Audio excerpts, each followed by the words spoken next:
Sports Talk Daily with Andrew Hustler Paterson and Michael Remis.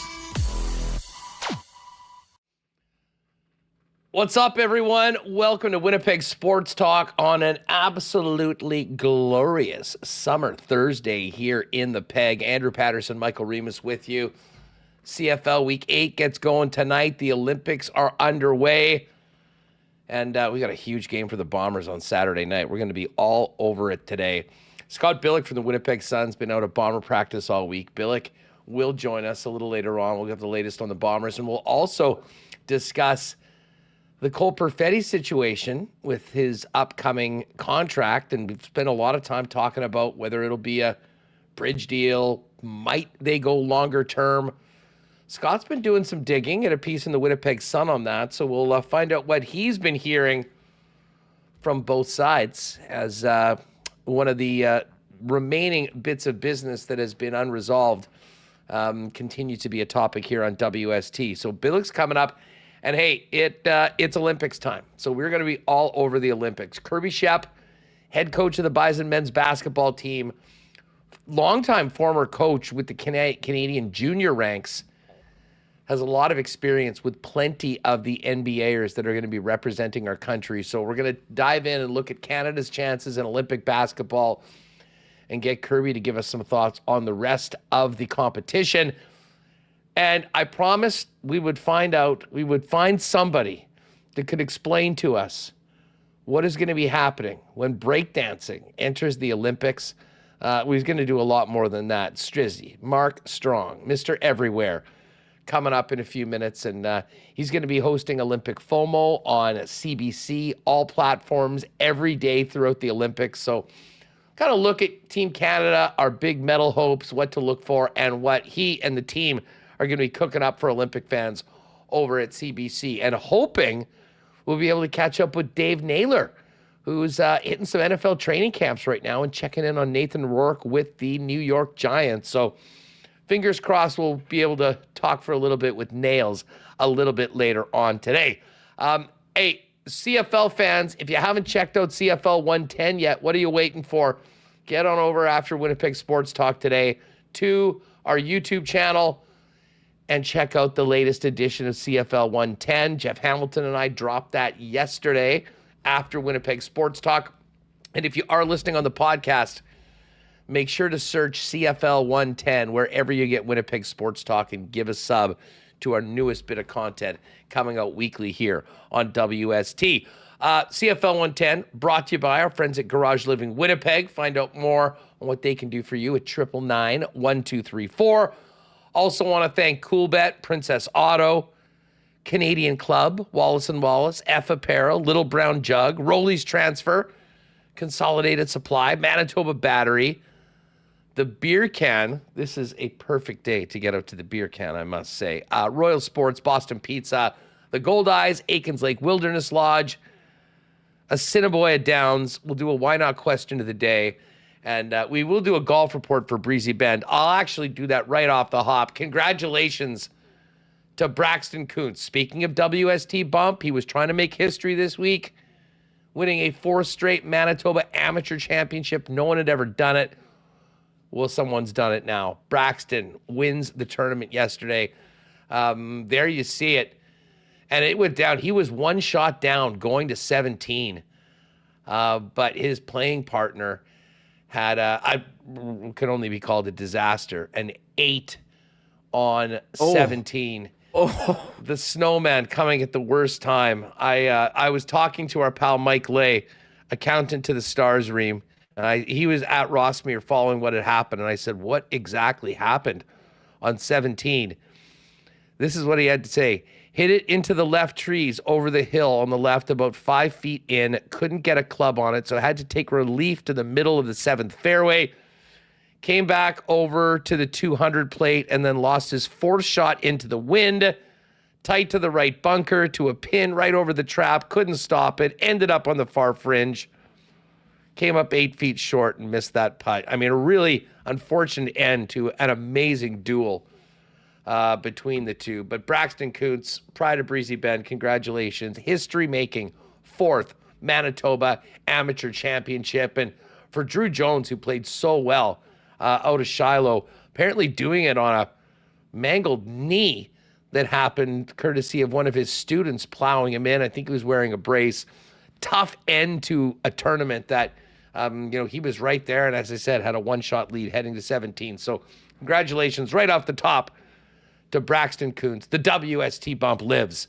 Great to see him get that done. Michael Remis, what's up? How are you? I'm good. Getting Olympic fever here. The games they haven't had the opening ceremonies, but they've had games on TV. Canada, women, soccer this morning. I don't know, are we still out to cheer for them after the whole drone incident? But I'm fired up. Also, Bombers CFL Week 8 kicking off tonight. We put out our power rankings, getting a little bit of heat online. When you put out power rankings, you're gonna get. I think you could put any team anywhere and make an argument. Were we engagement farming? I think it was Connor's idea for power rankings, and I think you're just trying to make people mad online. So I'm feeling good though. I think we both had the Bombers ahead of Ottawa, and that is a little dubious. Bombers are 2-5, Ottawa's 4-2. But as I just talked about on the Lock Shop, like Ottawa beat the Bombers in a game that I think we all agree Winnipeg should have finished off with a first down from the 7-yard line in the waning moments. They couldn't get it in. And then the Bombers took care of the Ottawa Red Blacks back here at Princess Auto Stadium when they met. Their other 3 wins were against the previously winless Hamilton Tiger Cats and 2 against the Edmonton Elks. Huge test for Ottawa this week against Calgary. And I'll tell you what, if Ottawa beats Calgary, they'll certainly have a... They will rise no matter what. Calgary actually is maybe a little bit higher than I thought. I think I still like Toronto better than Calgary. But again, these are cumulative of all of our picks together, averaged out. So we won't make it happen. Great matchup tonight, though, to get things going in the Canadian Football League, Reem. Montreal and Saskatchewan, 5-1, 5-1. Ironically, with the battle of backup quarterbacks. Yeah, so I had the Bombers ahead of Calgary, but not ahead of Toronto, and I had Ottawa way down. Someone said, "Why is the Bombers ahead of Ottawa? Ottawa's 4-2," and I agreed with you. I said, "Yeah, but they beat Edmonton and Hamilton, and the Bombers in their 2 matchups because they don't really have any common opponents. The Bombers outscored them, so that was why I had the Bombers against Ottawa. I think the Bombers' record 2-5. I mean, they've played Montreal, BC, Saskatchewan at the top. They haven't went 1-1 against Ottawa. Haven't played Hamilton, Edmonton." They went 1-1 against Calgary, a tough one against Toronto on Saturday. And yeah, tonight, this matchup would be a lot more intriguing. But unfortunately, this is like a classic Thursday night matchup where you have 2 backup quarterbacks in. Paterson has played well, though, for Saskatchewan, although, they didn't really score a ton of points on the Bombers last week. And, Caleb Evans, we've seen him. He's not much of a passer. He's more of a runner. And Montreal's, they both got great defenses, so I don't think we're going to see a lot of points tonight, but I'm curious who's going to come out victorious and move to 6-2 because they're both 5-1 right now. Yeah, well, no one's going to move to 6-2 because they'll 6-1, and one team will move to 5-2, which is where the BC Lions sit right now.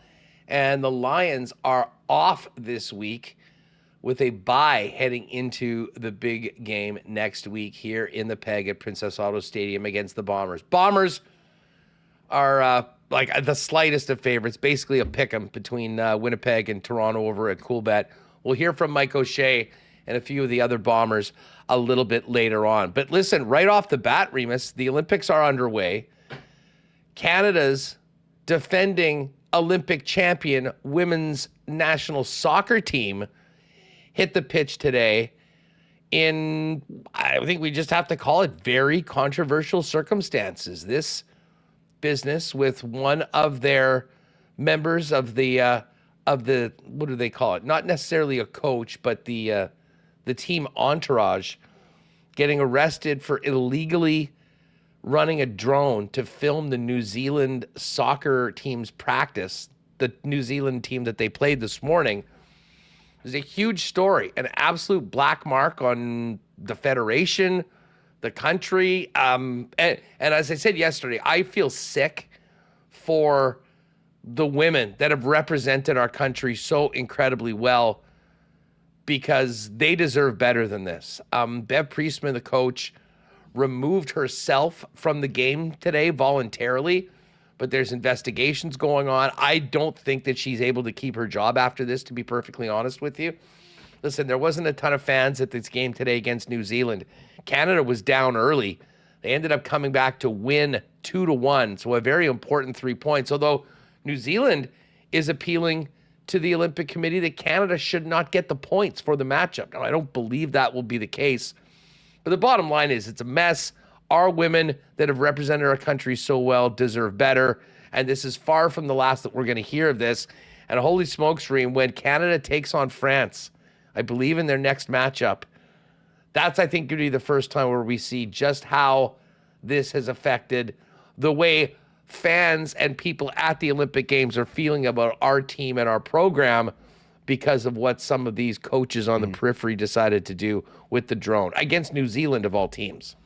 You don't think the players knew all about it and have been doing their pre-scouts watching drone video? No. You think it was just, you don't think the analyst is showing them the drone video in the scouting room of saying, hey, this is how these guys are practicing. We need to beat them. That's not what went down? I would assume that ideally they would take the drone footage, they would get a little bit of information as to what formations and tactics they're going to use, and then they would give that to the coach. And no, I don't think that any of our Canadian players were implicit. You don't think so? In the scandal. I don't think so. But what's been amazing, we talked about this a little bit yesterday. It's completely taken the focus off of the fact that this team has been so good, defending Olympic champs. I mean, they're not favored to be on the podium. I mean, many of the other countries for the women's soccer have gotten a lot better over the last kind of 5 years or so, which makes it a much more compelling tournament overall. But this story has some legs, and it won't be stopping anytime soon. I wanted to play you this from WST favorite Gareth Wheeler of One Soccer, and I think this will put into perspective how people are feeling about what has taken place, because if there was any spot within the media landscape that maybe would cut Canada soccer a break, it would be One Soccer, where Gareth works.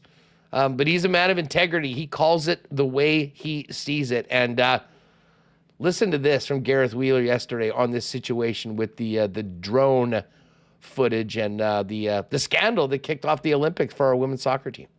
Let's not mince words or walk around this. This is cheating. This is cheating at the Olympic Games, and the games stand for fair play, respect of your competition, respect of the sport, and this completely spits in the face of that. This is the responsibility of one individual and one individual alone, and that is head coach Bev Priestman. She is in charge of an 18-member staff. She's in charge of representing the Canadian Soccer Association. She's in charge of doing what's in her players' best interest here. Spying this way using drones not once but twice is not a coincidence. This is a pattern, and this is something that needs to be handled even more seriously than it has. I feel bad for the two staffers that have been sent home by the Canadian Olympic Committee, because those two staffers, their names will be intrinsically tied to this incident. But the responsibility lays at the feet of one person, and that is the head coach, Bev Priestman. The fact that she has voluntarily stepped away for one game, this is not a sign of leadership. She's allowing two other individuals on her staff to take the fall for something that falls under her responsibility. She should have resigned. She should step away. She should no longer take part in the Olympics. Again, this is cheating. We as a country are better than that. We've learned the hard way over the years with other scandals, and this to launch what's supposed to be a really exciting couple weeks where Canadian athletes are going to shine and star. This is just such a bad tone to kick things off with. That was some serious heat from Wheeler. And I can't say that I disagree with anything that he said. And listen, I mean, I'll defer to Gareth as to how these operations work, how these staff members, what their jobs are. Listen, it's all outlined by the person running the show, and that's Bev Priestman. So, Remis, to hear Gareth go off like that, I think it tells you, and I mean, that's within Canada. If that's what we're saying in Canada, what are they saying in the other countries that are going to be going up against our Canadian women? Not happy. Not happy. It's kind of shocking too. Canada number one, that leads you to think, hey, is this why they were able to do so well? How long has this been going on? And there's also the question of legality. That's kind of part of how we got caught is there's protected spaces where you can't be flying drones over. Oh, the guy got arrested. Yeah, like this wasn't like, a yellow card to the program. The guy got arrested, and then he and that other coach sent home basically the scapegoats for this. And as Gareth said, Bev taking herself off the sideline for one game voluntarily, that is not going to cut it in the eyes, I think, of the Canadian Soccer Association, but also in the IOC. Here's a little bit more from Gareth Wheeler of One Soccer on the situation heading out of Drone Gate. I think that these two staffers are being to go out and try to find a competitive advantage here. Canada, the reigning Olympic gold medalists. The fact that they're going into game number one and they feel like they needed to resort to tactics like this, it's embarrassing. To be honest with you, it's flat out embarrassing. We know that the former men's national team head coach John Herdman, there was allegations that the Canadian men's team during the World Cup qualifying used drones to spy on their competition. It was kind of brushed to the side because it was during Olympic qualifying and Canada was so desperate to finally qualify for the World Cup. This is the Olympic Games we're talking about here. I think big questions need to be asked and answered by Canada Soccer and those around the games. How long is this type of spying been going on for in terms of both the men's and women's programs? This just opens up a massive can of worms. What else don't we know in terms of the way that they conduct themselves? I mean, this matters. This absolutely matters. One of the reasons why Canada fell back in love with the men's national team over the last month at Copa America is because of the way that they played, the way that they handled themselves. All this stuff matters. And going to the Olympics and having this be a significant headline and a dark cloud over this team as they try to get back to the podium for the fourth consecutive Olympics, it's not fair on the players, and someone really needs to answer for this.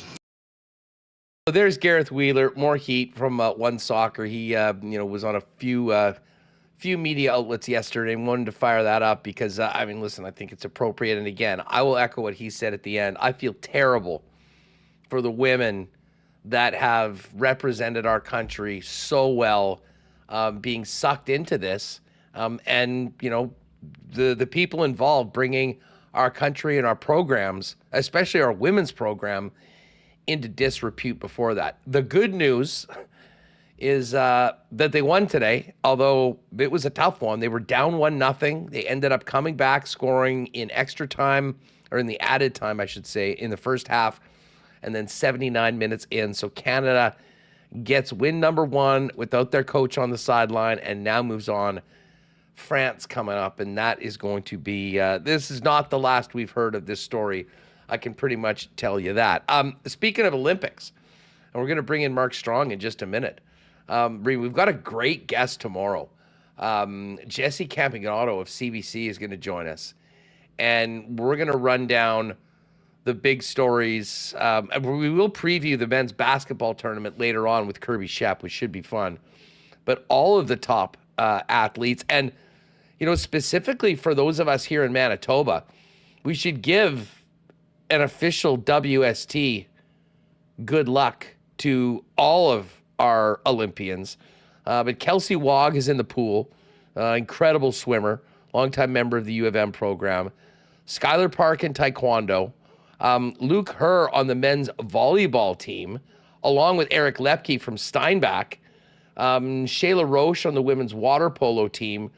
And of course, Winnipeg sweetheart Desiree Scott, who was added as a reserve or an alternate for the women's soccer team going back. Of course, Tyler Mizlachuk taking part in the triathlon. And there is Kelsey Mitchell, was born in Brandon. She won gold in the women's sprint in Tokyo. She'll be competing from Alberta. And we should give a shout out to Abby Dent as well. Winnipeg Jace, if you will. She's from Kenora. She's on the women's 8 rowing team. But great to have the games going on. Unfortunate circumstances surrounding the beginning of the women's soccer tournament. But coming up in a minute, we're going to talk more about the Olympics, what's coming up, as well as I promised we'd find out about breakdancing. How do you win a gold medal in breakdancing? Who's our guy? Well, our guy is Philip Kim, a.k.a. Phil Wizard.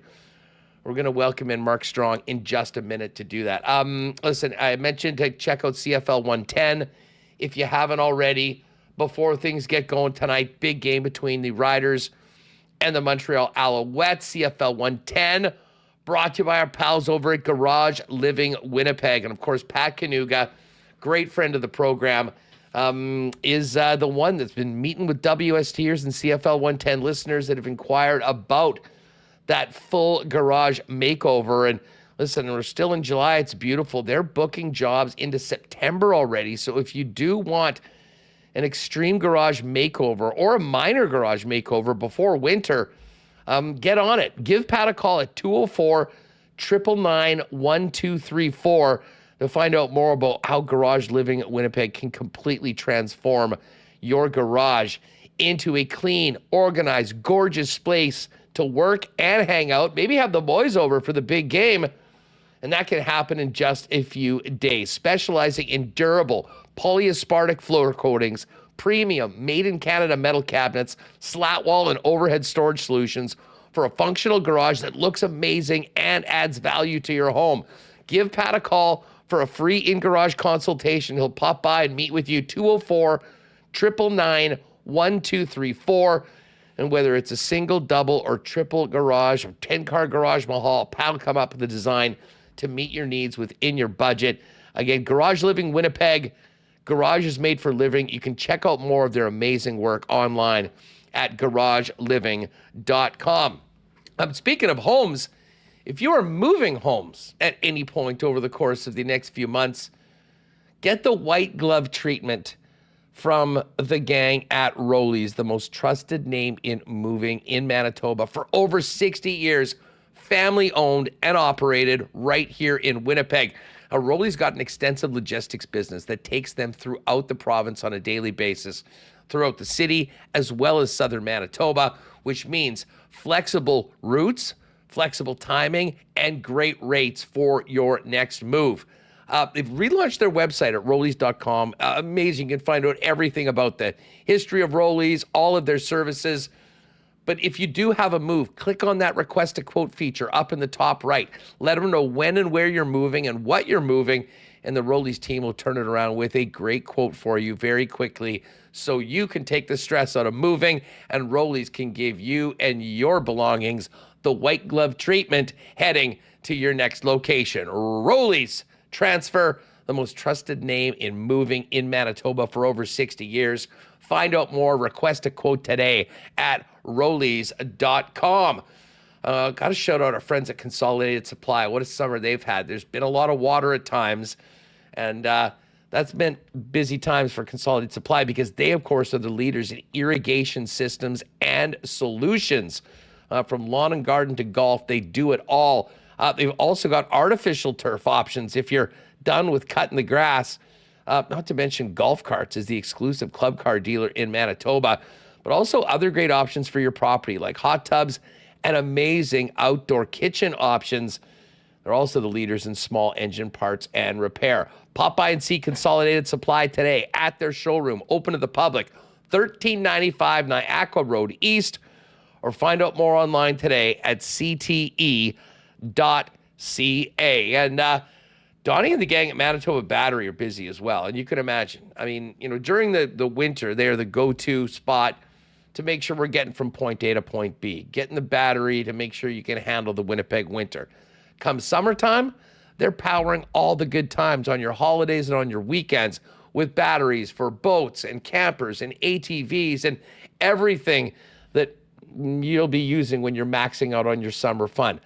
Shop local and get the best prices in town for all your battery needs at Manitoba Battery. They're beating the pants off the big box stores with prices, and better yet, they'll deliver it to you for free with any purchase over $60. It's just that easy. You can see them on Logan Avenue at their original location or the brand new location on Dovercourt Drive.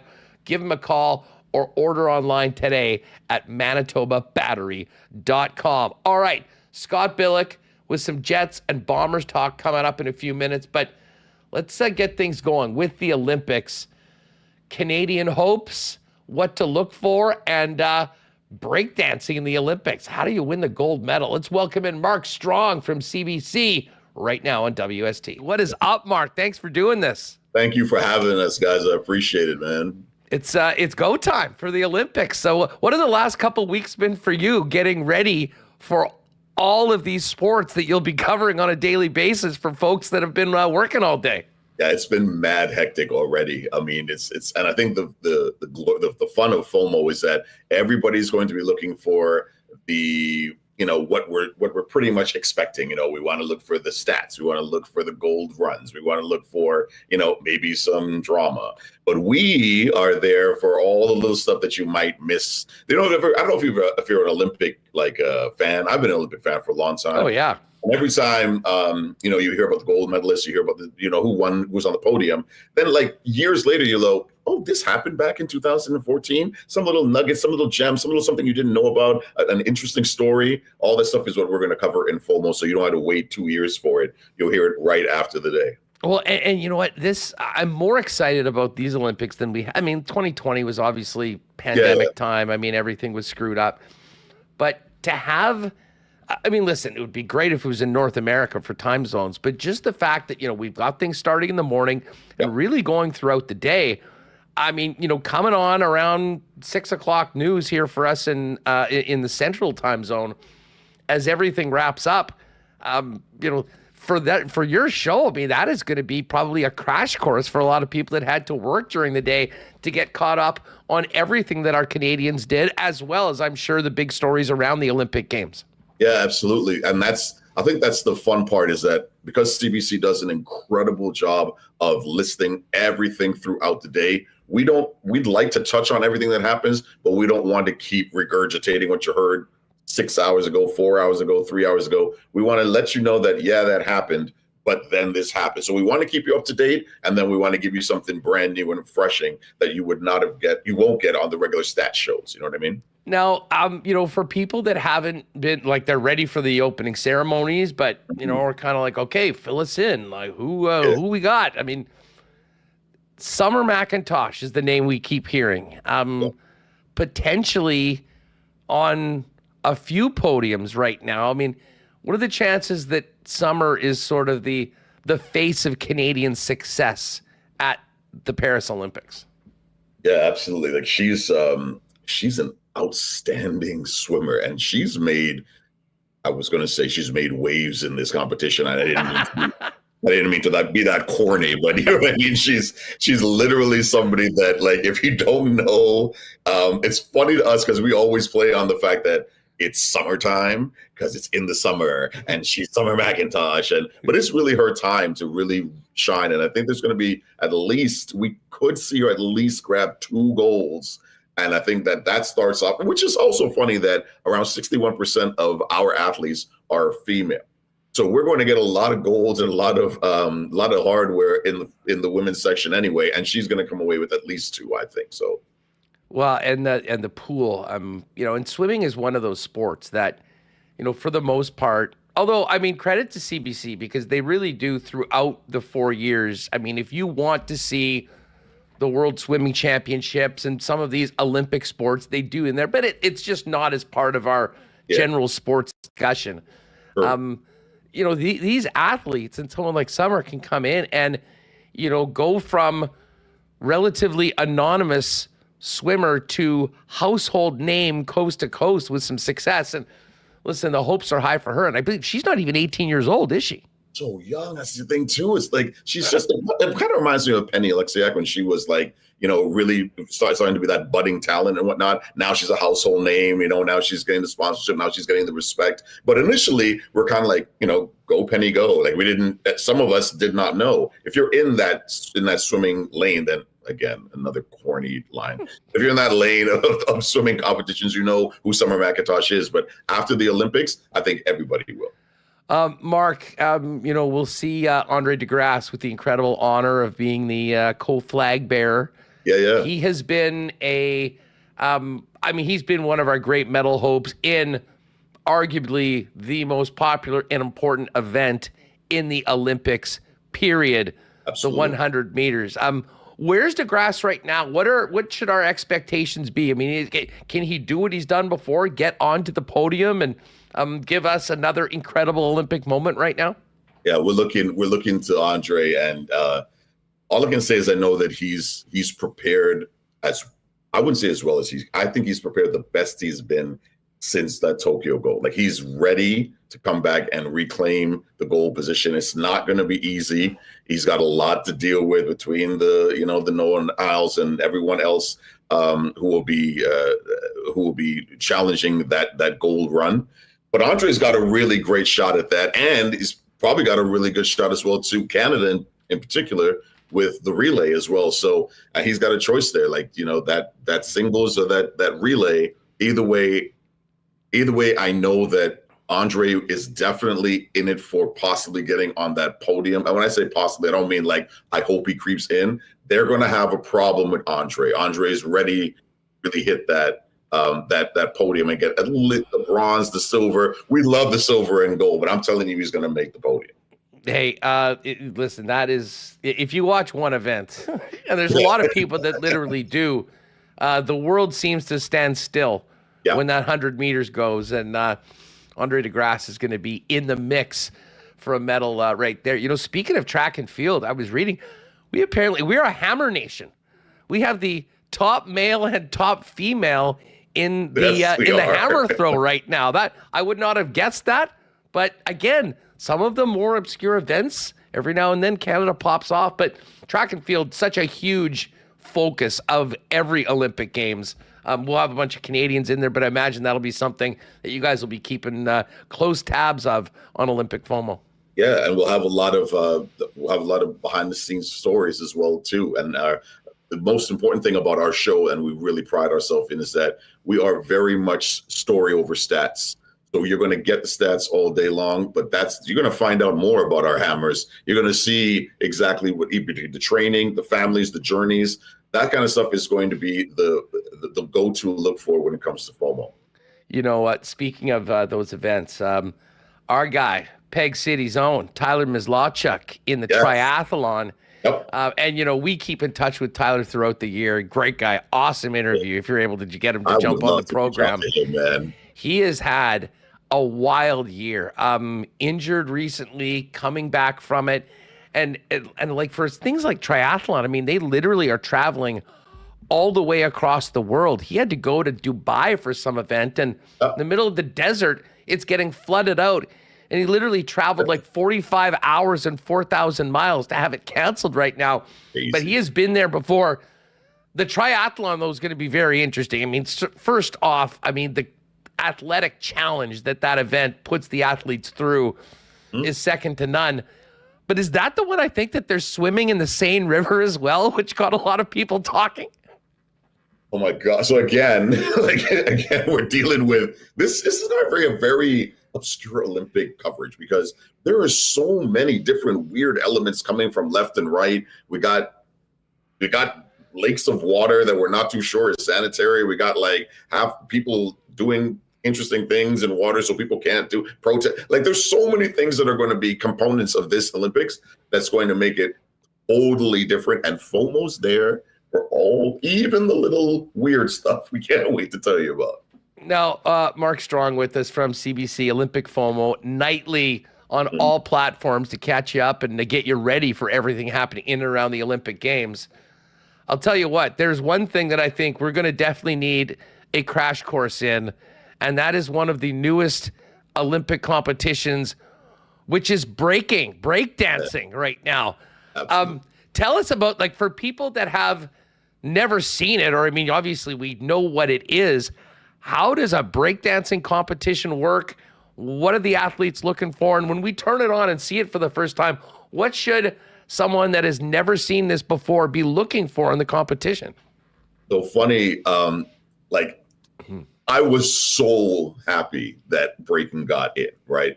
Being a former breaker, and everybody does this. We're like, I was a former basketball player, and the same way, I wasn't any professional. I wasn't, but I had a little cardboard out, little headband, little playway jacket, a little whatever, right?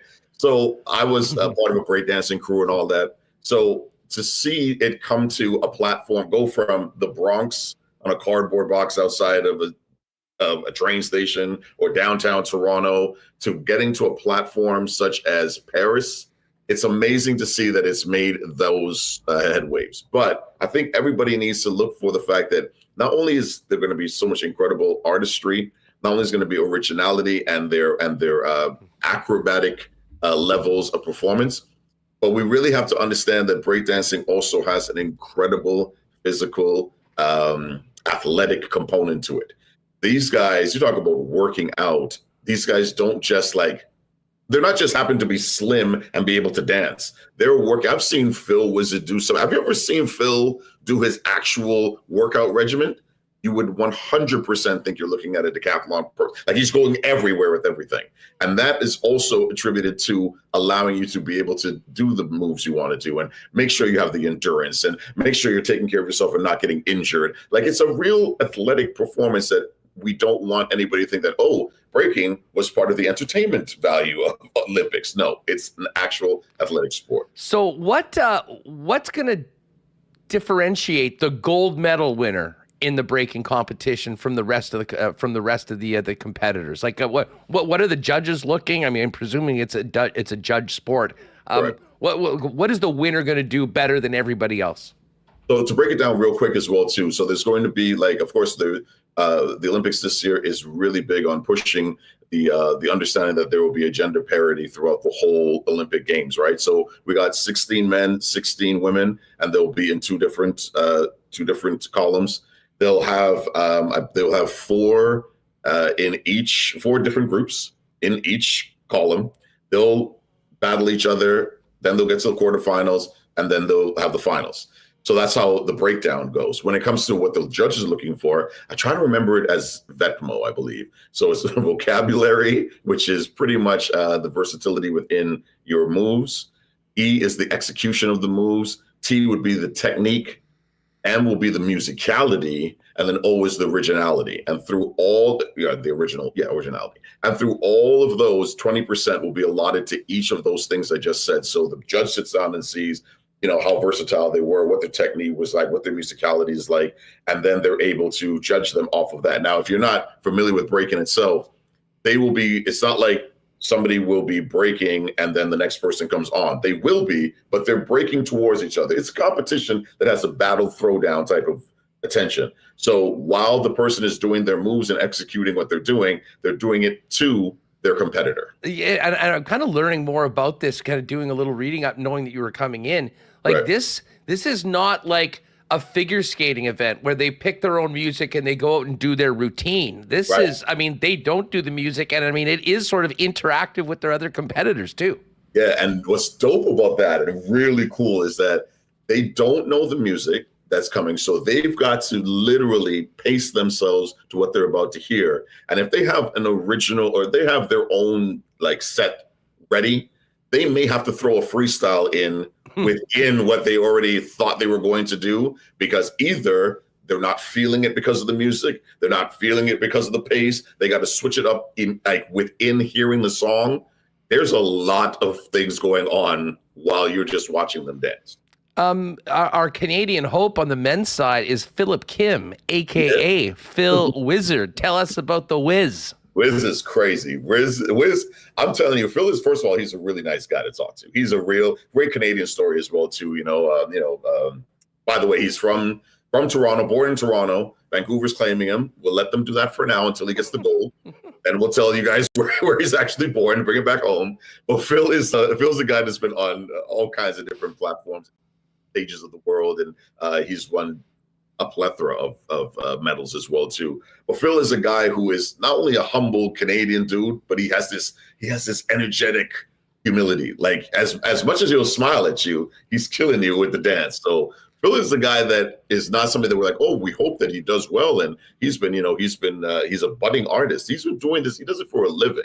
And nobody could have thought that break-in would have paid the rent, would have paid your bills, would have got you through anything. He's making money off this. So he takes it very serious. He takes it as a job. He takes it as a lifestyle. And he's taking home the gold. Yeah, well, you think he was making money before. Wait till see what happens if he can bring that gold medal back to Canada to be the first ever. And whoever wins this competition on both the men's and the women's side, yep, will be, Olympic history. And certainly whatever country, like if breaking isn't a big deal, you win a gold medal, everyone will be into it. And it'll be interesting to see what it does to, the sport, which, obviously it is being in the Olympic Games moving forward.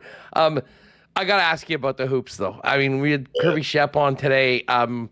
It is so much fun watching and realizing the talent that we as Canadians have. This country has not won a medal in Olympic hoops since 1936. I think we all expect that to change. And can you imagine if this ends up with Canada getting a shot at that NBA Dream Team version 6.0 or whatever it is? But I'll tell you what, we've got a little bit of our own NBA Dream Team, considering the guys that are going to be wearing the Maple Leaf in Paris. Yeah, absolutely. The collection that they put together for our Canadian team is awesome. It's really solid. I know there's been some questions as to hoping that Edie would have been able to play to get that height in the center position. I know we don't have him, but it's cool. We have enough big men to be able to handle this the middle. Even Wiggins, unfortunately, not being able to play. But Canada's substitutes, not even substitutes, Canada's team that we've put together, this is not a team that is like how can I say it? It wasn't like a hopeful like we've had before. Like, hey, go out there and do the best and represent Canada this is a team that has has NBA championship players on them, have NBA, actually even universal players as well too. So we've had so many players that are coming together now that it's so interesting that they really run the thread of that Canadian likeness. So when they're practicing, when they're having drills and whatnot, they have that Canadian pride of, yeah, we play for the NBA and yeah, we play on other sides of whatever, but this is our shot at our greatest shot probably of getting on the podium. So they're taking it very seriously. And I can't wait to see what they got to bring. Yeah, listen, it's no longer happy to be there. It's coming to win. And, remember beating the United States in FIBA last year for the bronze medal. Yeah. I mean, the States have, the big dogs. But, I mean, listen, the tournament overall, the Joker for Serbia, Giannis for Greece, Shea, and everyone that Canada's throwing out there, it certainly is going to be one of the highlights of the entire Olympic Games to see this tournament, and I cannot wait. Mark Strong, follow him on Twitter at Strizzzy, 3 Zs. Strizz, fill us in just quickly again what you're doing, when people can see Olympic FOMO every day throughout the Olympic Games. First of all, I want to thank you guys for having us out here, and appreciate you guys bring us on to let them know about Olympic FOMO every night. It'll be uploaded to our CBC Gem and online and YouTube, and also our podcast at about 6:50, because we wait till everything is done in the Olympics and then gather up all the nuggets to bring to you guys. Myself and my co-host Gemini will be doing that every single day. And then, of course, look out for the last 2 days when it comes to the breaking. It'll be myself and Switch B who will be doing the color commentating on the breaking. So we're in there for the full day, and this is going to be a lot of fun. We are very, very fortunate to be able to bring that to you guys online. And thanks again for having me. Hey, dude, it was an absolute pleasure. I cannot wait. And we appreciate you kind of educating us a little bit on one of the new events like breaking. Have a great call. We're all in on the Wiz and Team Canada. Let's get it. Mark, have a great few weeks, and hopefully we can do this again sometime. I really enjoyed the conversation. Thanks a lot, Andrew. Appreciate it, bro. You train day in and day out, learning new techniques, approaching new concepts, and living out the thrill of achieving your goals. Building a craft beer is no different. While you spend your hours on the ice, we spend ours here, brewing our trademark beer. Again, and again. Here's to pushing the status quo and challenging ourselves to build something memorable. 1919 by Little Brown Jug. All right, good stuff with Mark. Looking forward to all the Olympics, and I will be checking out the breaking. Seems like a pretty interesting event. And yes, we did get a little prop up at Coolbet. Phil Wizard, the Wiz, gold medal plus 250. So we'll stay on top of that. We'll hit Coolbet lines later on. CFL gets going underway tonight. But I'll tell you what, with it being so gorgeous outside, just thinking about Little Brown Jug, what a great spot to go for a 1919 or generic would be. today is the beer can.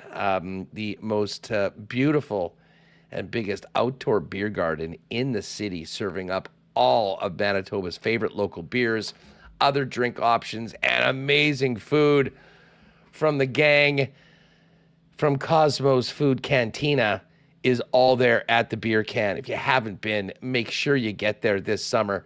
One Granite Way, officially right adjacent to the Granite Curling Club over the Osborne Bridge, open 12 to midnight every day, 7 days a week, weather permitting. And looking at this forecast, people are going to need to cool off. They need to quench their thirst. Beer can will be the place to do it. I had a couple friends that went there yesterday. Try the tachos, the smoko tachos. Unbelievable. And that's just one of the many wild things that the Cosmos guys are firing up. Of course, it was Wingy Wednesday last night at Next Door at 116 Sherbrooke. You can get all their great eats there. And if you're looking for a monster, amazing sandwich, there's one place in the city to get that, and that is Hoagie Boys, South Osborne, just past the past Confusion Corner. Shout out to our friends at Royal Sports. With Canada getting going right now at the Olympic Games, if you're looking to show your patriotism, get on over to Royal Sports. They've got tons of Canada gear, particularly for our soccer teams, of course, Hockey Canada and more. But of course, blue and gold for the Bombers. Return to Princess Auto Stadium next week against the British Columbia Lions. But much more than that, new NFL merch coming in by the day, getting ready for the upcoming season. Major League Baseball, NBA, all the National Hockey League, and of course, the biggest and best selection of Jets merch you'll find anywhere. But it's not just that. Heading out camping, check out their amazing Yeti section over on the Kings Skate, Snow, and Surf side, and make the most of these weekends and your holidays, playing disc golf, tennis, running, soccer, softball, baseball, and more, and a huge selection of bikes as well. It's all at Royal, 750 Pembina Highway. And check them out on Insta and give them a follow there at Royal Sports Pembina for the latest merchandise drops and sale information. And hey, maybe it's too hot for you outside. You want to be in tonight. Head on down to your local Boston Pizza. We got a heck of a game in the Canadian Football League to kick off Week 8 action. Battle of the backups, but battle of two 5-1 teams, Saskatchewan and Montreal. That'll be on at all your local BPs.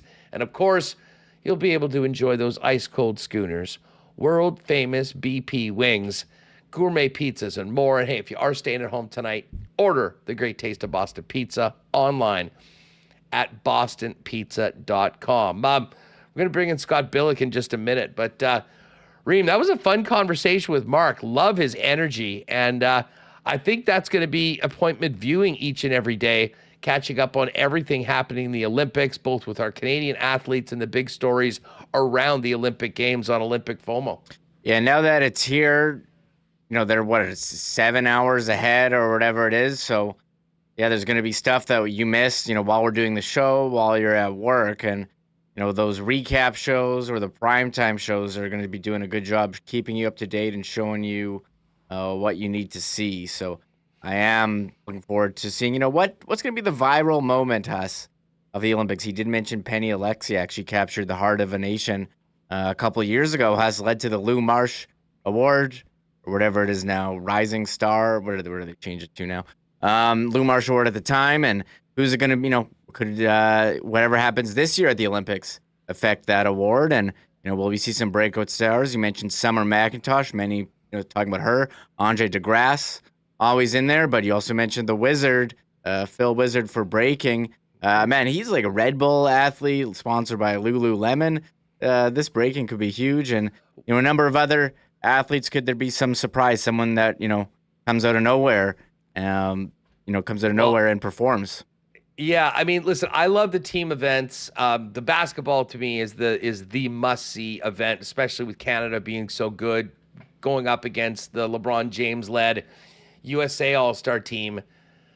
The women's soccer, unfortunate start to the tournament with sort of this scandal that's got a bit of a cloud over the club. But, I mean, the women on that team are so darn good. I can't wait. I'll still be pulling for them big time. They're 1-0 after a win against New Zealand. And, of course, Tyler Mislawchuk, Winnipeg's own, in the triathlon, another event that I can't wait to see. But, you know, when I was over at your place, I had a chance to talk to your lovely better half. Mm-hmm. And she got me fired up for the gymnastics. Like, when does the Simone Biles show start? I just noticed TMZ saying that she just nailed the most difficult vault in Olympic practice today. She is already a 4-time gold medalist, but she has the opportunity to put herself into rarefied air amongst the greatest Olympians of all time with another standout performance in Paris. Yeah, she's back after last Olympics disappointment, 27 years old and still miles ahead. So if you want to talk about Olympic stars, about, you know, just for any sport, she is up there, you know, on they had that ESPN greatest athletes of the 20th century. I would put it up there just miles ahead of anyone. If she performs, she should win all around for sure. You know, they got the team, USA is going to win, and they have individual. So gymnastics, very big in my household. And yeah, she is certainly one of the biggest stars of the whole Olympics and of Team USA. Yeah, Leah gave me the crash course in what's going on. And Ellie Black, the Canadian, good opportunity to potentially get on the podium in the all-round. So that's always one of the features. Then, of course, Andre DeGrasse. I mean, the 100 meters. You got to book off time to be in front of your television and watch that live. It seems, as I mentioned with Mark, the whole world stands still when we see the competition for the fastest man in the world. We're going to transition to some local stuff right now. Some Bomber talk, a little bit of Jets talk with Scott Billeck of the Winnipeg Sun, who joined us right now on Winnipeg Sports Talk. Billeck, what is going on, my friend? Great to have you back on the show. Yeah, it's going. It's been a busy week in Bomberland, a little Jets news. Yeah, so can't complain. Summer, dog days of summer, man. So, yeah. You know what? Listen, before we get to your piece in the Sun on the latest on Cole Perfetti, let's get to the Bombers. Man, 2-5. This is these next 3 weeks, very, very difficult games on the road to Toronto, home and home against BC. Yep. But man, I mean, 2-5 right now. There's not a lot of time to get this thing turned around, and the Winnipeg Blue Bombers are going to need to step up big time coming off that loss to the Riders. What's it been like around practice this week? Incredibly, well, I wouldn't say incredibly upbeat, remarkably upbeat, right? I mean, for a team that's 2-5 and nowhere close to where they've been in the last 3-4 seasons, right? You know, they still remain confident. Let's just say that. Adam Billeck earlier this week, I was talking, because if you remember 2011, Adam Billeck was on the team, so was Andrew Harris. They started 0-5. That BC Lions team before winning the Grey Cup, right? Proves that anything can happen in the CFL. It also proves you can overcome a bad start. I think that's where the Bombers feel they are, right? The one thing that I think what the Bombers haven't really accepted yet is that this is who they are this season, right? Brady Oliveira talked about it on Wednesday about embracing the grind and being a little more gritty, because that's how they're going to win games this year. If you look at the Ottawa game, that was, I mean, an absolute gritty, grindy affair that all came on the ground, right? You look at the Calgary game, even though the offense went off, they only won that game by 4 points, right? It was pretty neck and neck right up till the finish. So they sort of have to learn to embrace the fact that they aren't going to win games 50-15, right? 40-20, right? You're not just whatever. Showing up and blowing out these teams like they had in the past. It's not automatic anymore, Huss, right? Like, I mean, and I think that's been a part of the challenge for this Bomber team, because when you get they'll never say it, right? But because this isn't a team that ever really kind of shows what they're really truly feeling. But you got to think of this team with all the vets that are still on this team. They're like, yeah, we just go out there. It's autopilot, right? We go out there, we win 14 games during the regular season, we make it to the playoffs, we secure the West Final, and that's what we think about. Well, now they're 2-5, and they got to think about, no, we got to find out how are we going to get into the West still? Or are they going to catch Calgary in the West and beat the third team? Now they got to think about they're going to have to play probably the West semifinal unless they get a crossover. So it's a different focus, and I think it's taken this team more than 2/3 or 1/3 of the season to sort of accept the fact that they aren't who they were once were. and realize that they still can be a good team, but they just have to win a different way. And a big part of it, and we all saw it last week in Regina, they got to play cleaner football. You can't be tossing an interception on the Saskatchewan. Well, it would have gotten to the Saskatchewan 15, I believe, on first down into double coverage when you could just toss the ball away. Nick Dempsey can't be chicken winging the ball all the way down the field and just letting it get punched out, right? Some bad penalties on the offense that really stalled drives out. So it's they've all talked about it, and there's this team used to have room for errors, right? They could easily take a 15-yard unnecessary roughness call, give a team a fresh set of downs, and still limit them to no points. It's just not really the case anymore. And they don't have the offense right now, at least, to run with the best. So they have to play clean, gritty, grindy football. And I would, based on what guys are saying this week, they're getting closer to realizing, or at least they've realized it. Now they got to accept that's the way they got to play. Not an easy way to play, but that's got to be the way they play. Yeah, forward. You mentioned playing cleaner football. That's something that listen, Mike O'Shea. I mean, it's pretty simple. You win the turnover battle, you'll probably win more often than you lose. Yeah. But in particular right now, to your point, Scott, with the way, the loss is shown and Kenny Lawler, and hopefully he's back at some point soon, just what we've seen from the offense so far this season, the wins and losses, they're all going to be tight. And I think it speaks to the parity, just how wide open the Canadian Football League is right now. But if you're -2 in the turnover battle in a tight game, you're losing. And I mean, we saw it last week, and taking care of the football. Listen, I've got a lot of love for the defense. I mean, they've been keeping them in games. You would love them to maybe create a few more turnovers, but those have been there. But the bottom line is it's been the mistakes on the offensive side of the football, and they haven't been outscoring their mistakes. Certainly last week against Saskatchewan, and it sets up this game, a historically tough place for the Bombers to play. I mean, even when they were rolling through most of the Canadian Football League, 14-4, where did they lose? Oh, BMO Field. So I would say, to me, and part of the reason why I asked you what the vibe is around, practice this week, I would imagine that far more so than in recent years, this trip to Toronto will be a team that has to play with a real legit sense of urgency right now because, I mean, you stare 2-6 in the face and then play BC twice. Yeah. There's the potential that this could be a real uphill battle for this team just to be part of the postseason. I mean, in my mind, the Bombers have to be 4-5 going into their first bye week, right? I mean, I think that's where they have to be. It's just the way it is right now for this team. They need to at least win this week. And I believe the last time they played there was 2 years ago because they never played there last year. And they won, I believe they won 23-22, if I'm not mistaken. It was a 1-point game, that game. I mean, they know how to do that, but that was a different team back then. And yeah, it is a historically bad place for them to play. Toronto's been very good at home, almost never loses at home. I mean, going back to last year, even the year before that, I believe, they were very good. They are a different team, right? I mean, they don't have Chad Kelly right now. AJ Ouellette is now in Saskatchewan. Their defense is still very, very good. A very good defense. And they, is this going to be the Janarian Grant revenge game? God.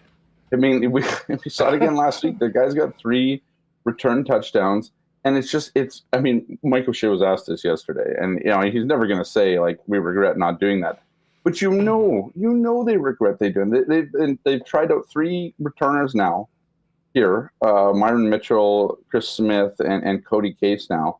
Neither of them have really done anything with it. Nobody's really taken that job.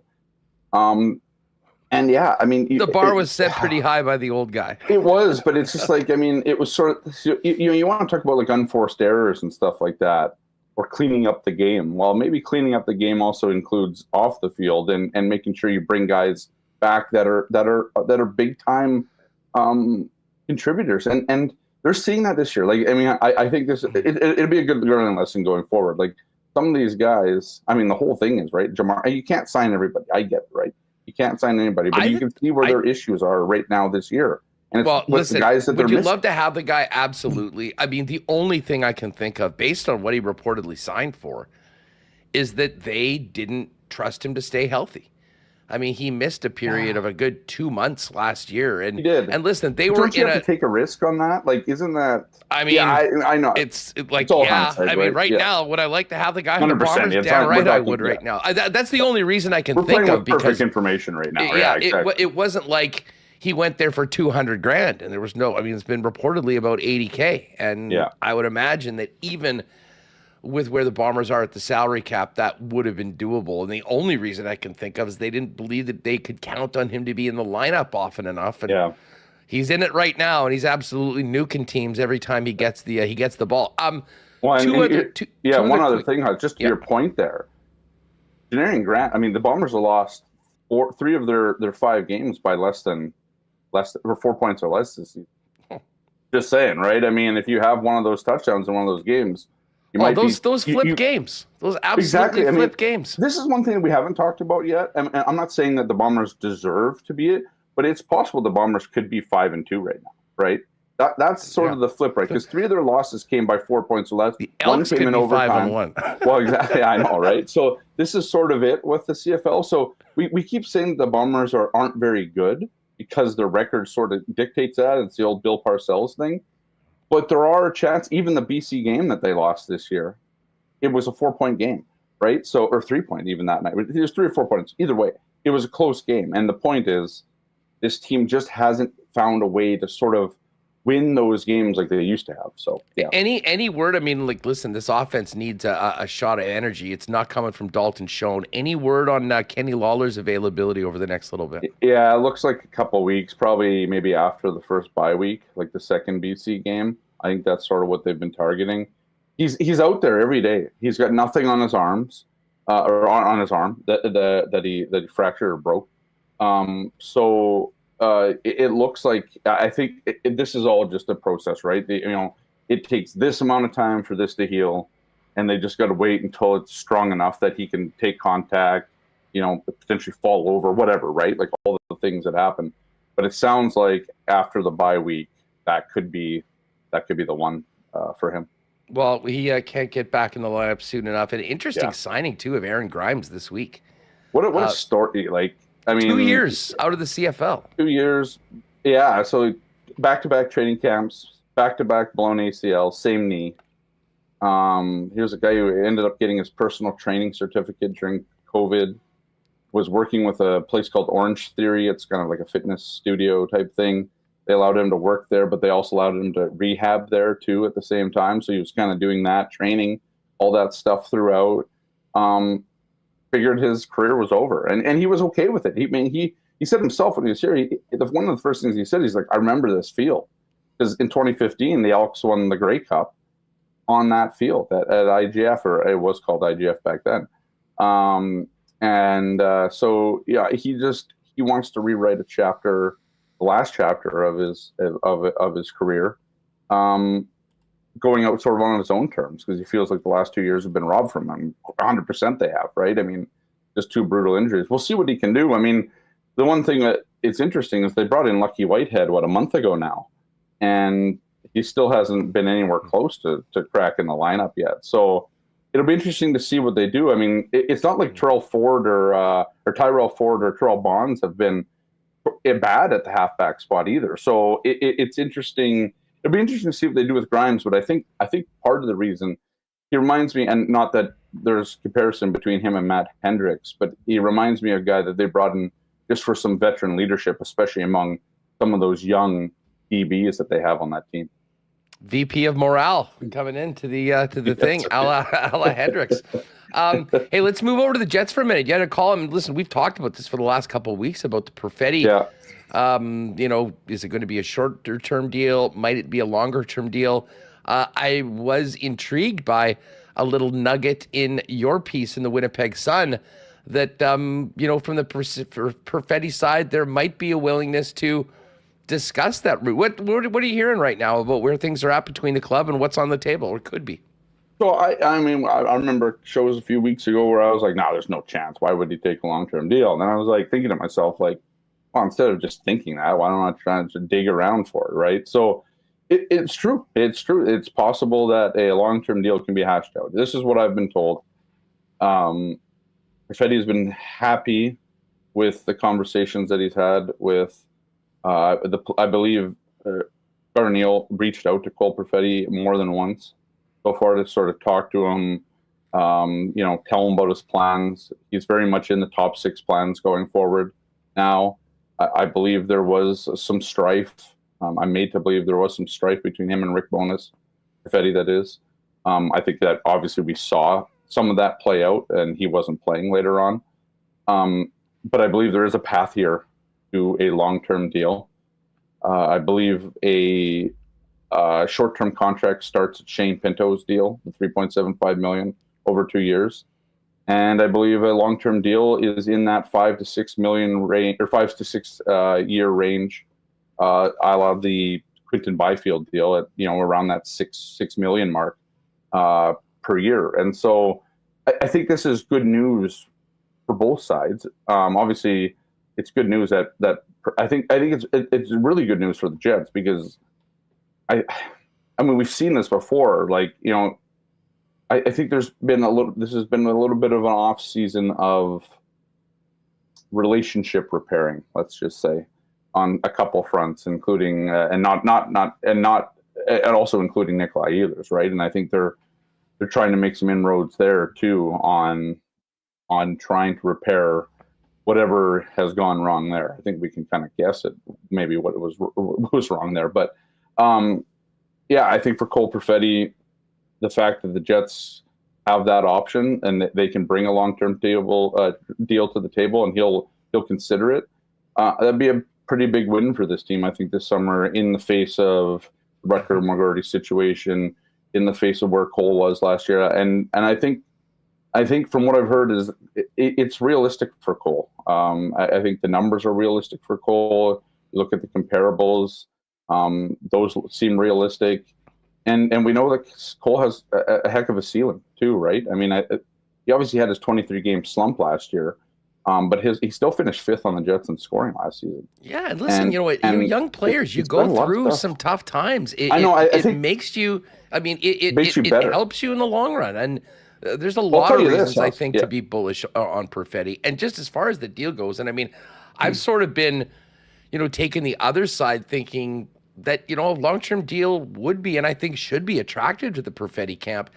Because if you do the short-term deal and then you do a longer-term deal, all that does is sort of add these 2 years in the middle, like you're going to get the money earlier. I think for the most part, you can argue that you're not leaving a ton on the table because of what you get in the first couple of years, not to mention the security. But the big thing for me, Scott, and this is why I think when it comes down to it, the Jets will probably really push to get 7. The Perfetti camp will look to get 5, probably 6, and it maybe ends up like a 6-year deal for Perfetti, which would take him from 22 to 28, puts him at the perfect age for the new contract. You do 2 years and then do 6 or 7, all of a sudden you're like Mark Scheifele was, and you're 31, and we've seen what trends are in the National Hockey League. You'd far rather be signing that final big long-term deal at 28 or 29 than on the other side of 30. So to me, it makes sense. And I'll say this, I mean, if the organization led by Coach Arneal, has been pretty clear about where Perfetti fits into the plans. Yep. I mean, to me, I think that's probably what they need to hear the most.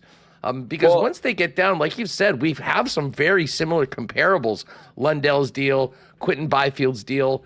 I mean, and that's the trend right now. So I don't know. It was interesting to hear that, because if it wasn't the case, then I think you'd really be concerned about what the future of the player was with the organization.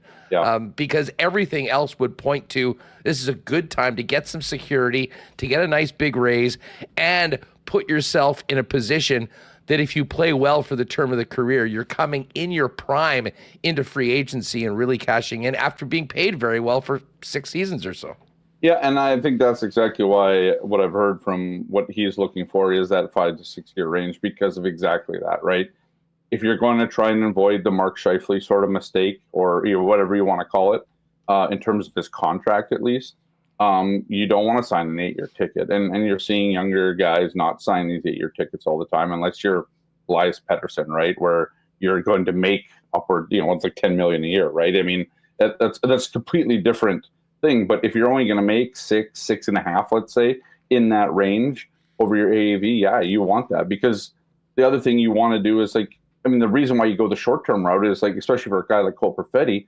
Well, if he rebounds and plays 82 and doesn't get healthy scratch and doesn't get put on the fourth line and doesn't get 2 assists in 23 games in a 23-game span, well, this guy might be a 67 point player. And then what does that mean? That's $7 million. That might be in the $8 million range, especially if he moves into a center role going forward.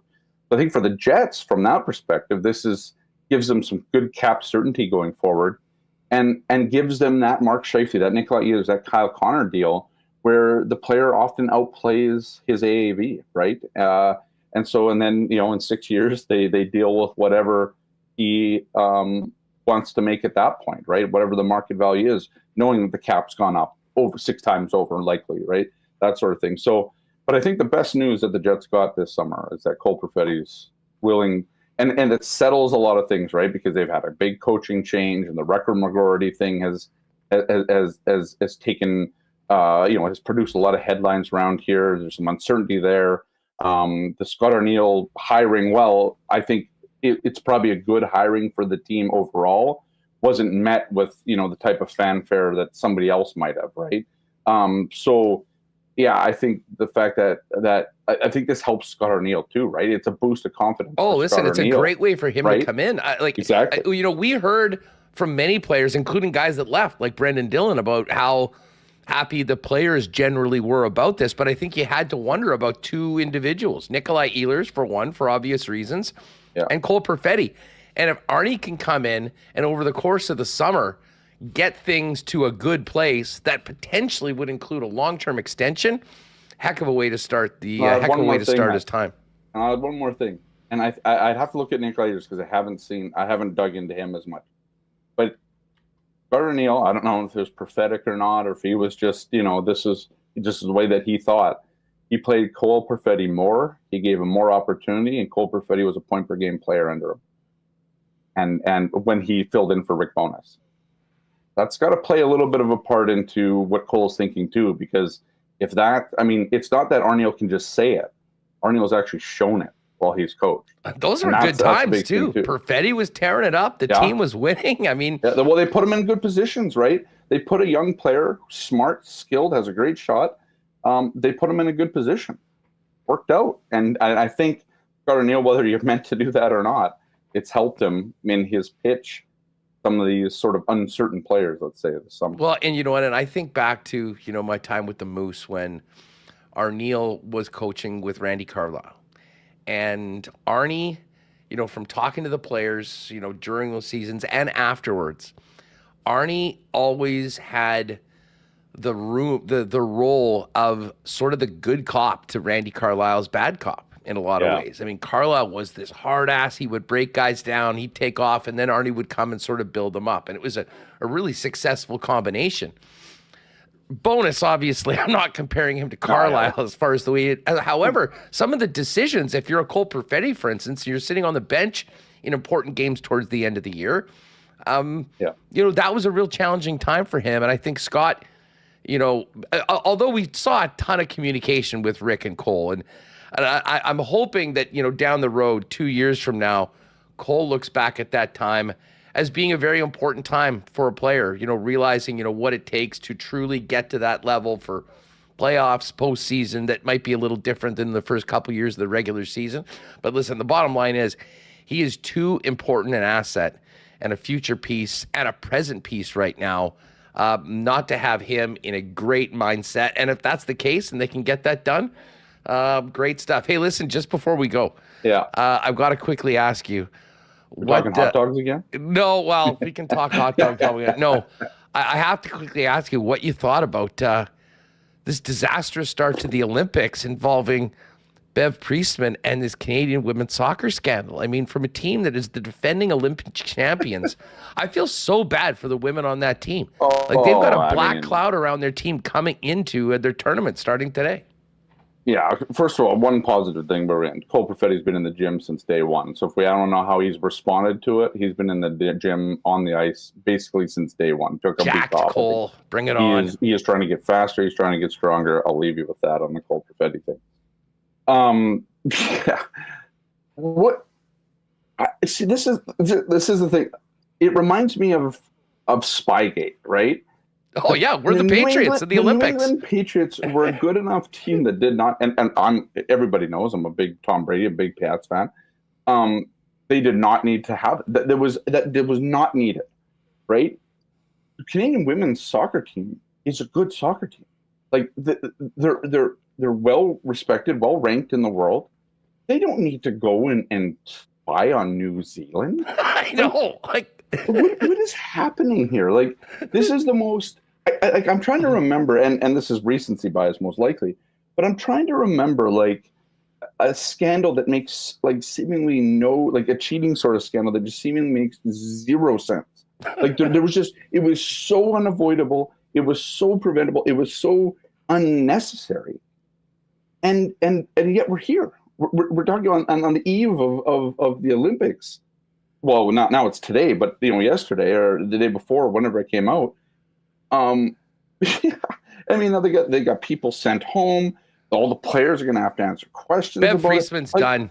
I get, yeah, but it's just like, what does this do to just the distraction of the club? Oh, like everything. It just you absolutely have sewered one of your good shots at a medal, right? One of your good shots at maybe a gold medal. It's absolutely bizarre, unnecessary, stupid. And yeah, all these people that were involved, they need to get down to it and just fire them all, right? Like, just, yeah, I don't want to say what I was just about to say. Well, we heard from Gareth Wheeler earlier, his clips. I mean, they are not holding back, and it has really kind of disgraced our federation and the country. For no reason. No, you're right. You're right. No I can't imagine what the competitive gain was in doing this. Against New Zealand. They'll be underdogs against France. If you told me they were doing it against the French, I'd still say it was a garbage move. But at least you understand, maybe they're desperate. Yeah. That does make a lot of sense. This is the thing. This goes back to Spygate for me. It's like there was zero reason to do any of this. Anyways. Billeck, great stuff, buddy. Enjoy the game on the weekend and the rest of the week, and we'll catch up next week, hopefully with maybe a little more to chew on the Jets off season, and of course, Bombers welcoming BC into Princess Auto Stadium next week. Have a good one, dude. Yeah, see you guys. Appreciate it. All right, good stuff with Scotty Billeck. Of course, we're back at it at Princess Auto Stadium next week. Huge game. BC Lions on Thursday night. Princess Auto, proud sponsors of the Bombers and Winnipeg Sports Talk, and inviting all of you Bomber fans to make sure you get out there early for the Princess Auto tailgate party and tailgate zone before every Bomber game. 2 hours before kickoff, it opens up. $5 beers, $3.50 pop, $3.50 hot dogs, and definitely the place to be before all Blue Bomber games. Of course, Princess Auto, headquartered and founded right here in Winnipeg, now coast to coast, but with 2 locations in Winnipeg, Panet Road and Portage Avenue West.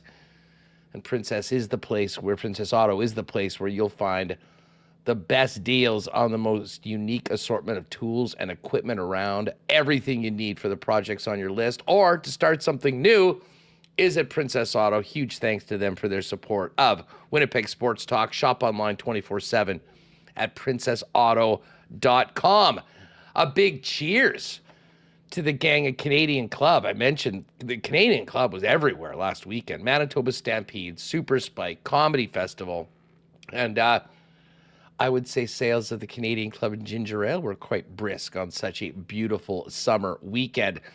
If you haven't tried CC and Ginger Ale yet, you can pick it up when you go to buy beer, because it is in pretty much all of the local beer vendors as well. And just an amazing pre-mixed summer cocktail. It's a nice change up from a beer every now and then. And of course, if you're thinking whiskey, Canadian whiskey, that's the one and only, the original Canadian Club. Nobody does it better. The official spirit of the Winnipeg Blue Bombers. Find it at Princess Auto Stadium throughout the building at the game next Thursday. And of course, just in time for the weekend, pop into your local Manitoba liquor marts for the full Canadian club assortment and Beam Suntory family of spirits. Got to thank the gang at Wallace & Wallace for their support of Winnipeg Sports Talk. And I imagine there's a lot of WST listeners that are thanking Wallace & Wallace for putting together an amazing fence and making sure that they didn't have to do it. Listen, if you do have fencing needs, lean on the experts that have been doing it since 1946. They've got it all for you, and really whatever you need when it comes to fencing, they've got it for you. You're looking at vinyl, chain link, welded wire, wood fences, whatever you need, they can do it. And listen, you've seen their fences and trucks all over the city. Also the leaders in temporary fencing as well. They're the leaders in overhead garage doors as the Clopay dealer in Manitoba. So for all your fencing needs or overhead garage doors, give them a phone call, 452-2700. A member of the Wallace & Wallace team will arrange a time to come out and give you a free estimate. You can also check them out online at wallacefences.com, wallacedoors.com, or pop down to their showroom on Lawson Crescent just off of Kenniston. And hey, got to shout out our pals down at F Apparel.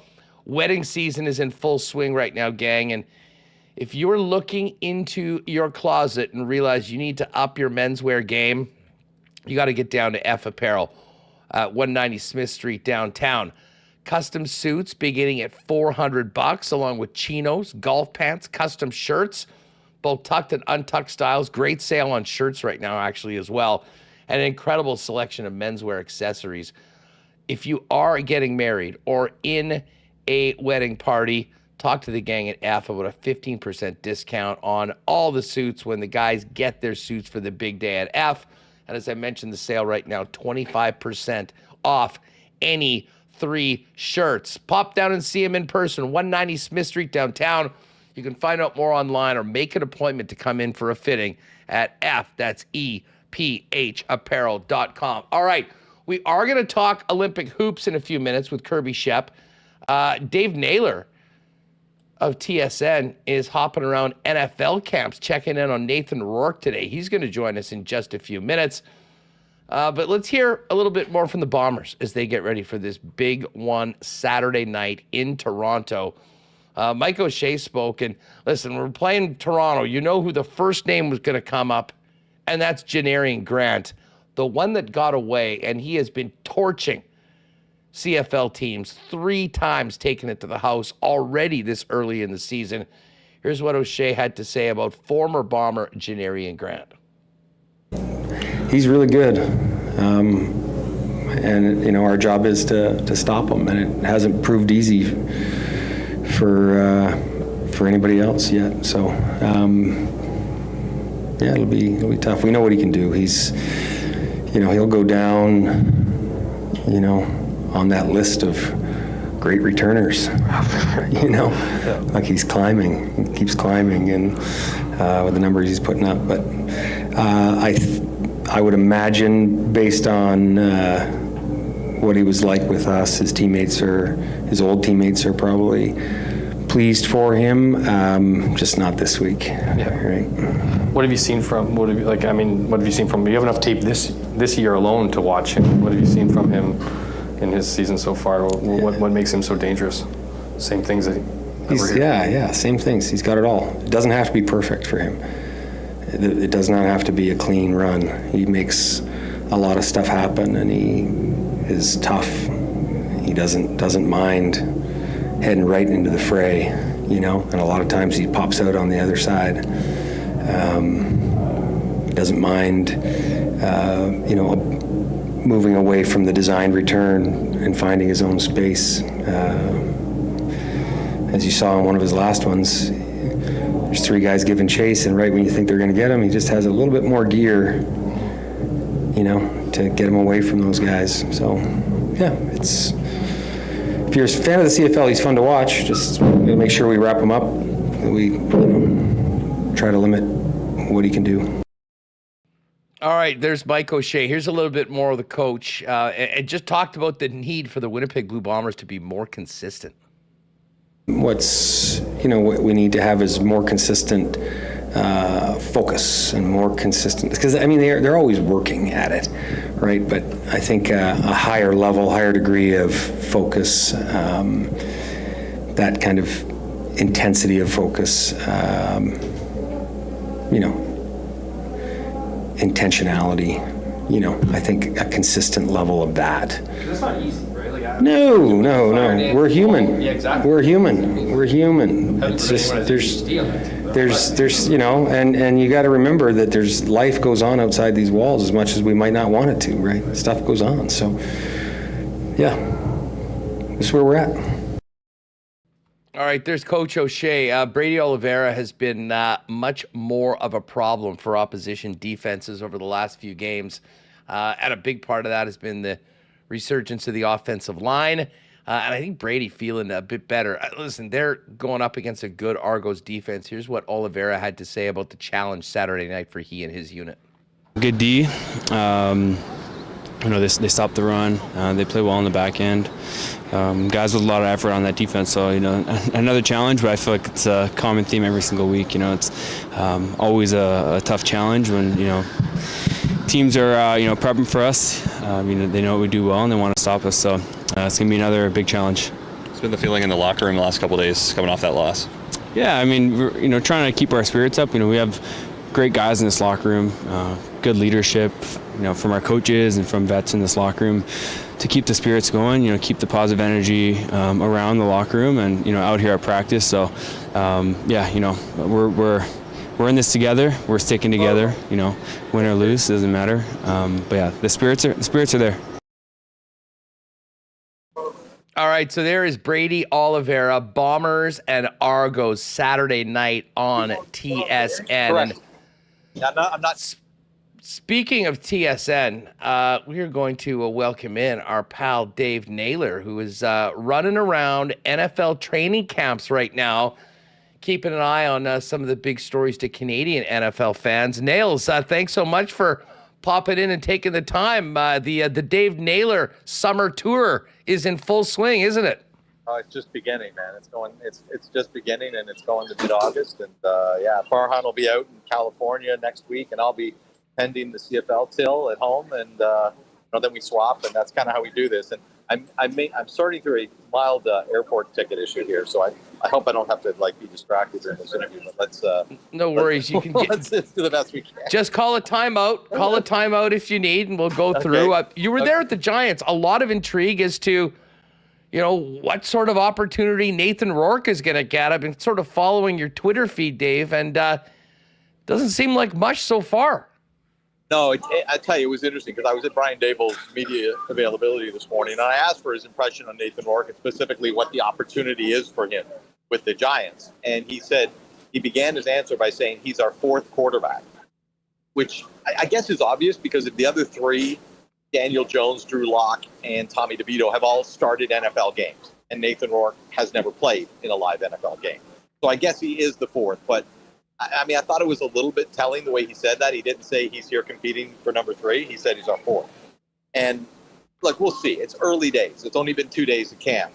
And I was not at camp yesterday. I was at the Jets, but I talked to people who were. Nathan Rourke did not get a single team rep on Wednesday.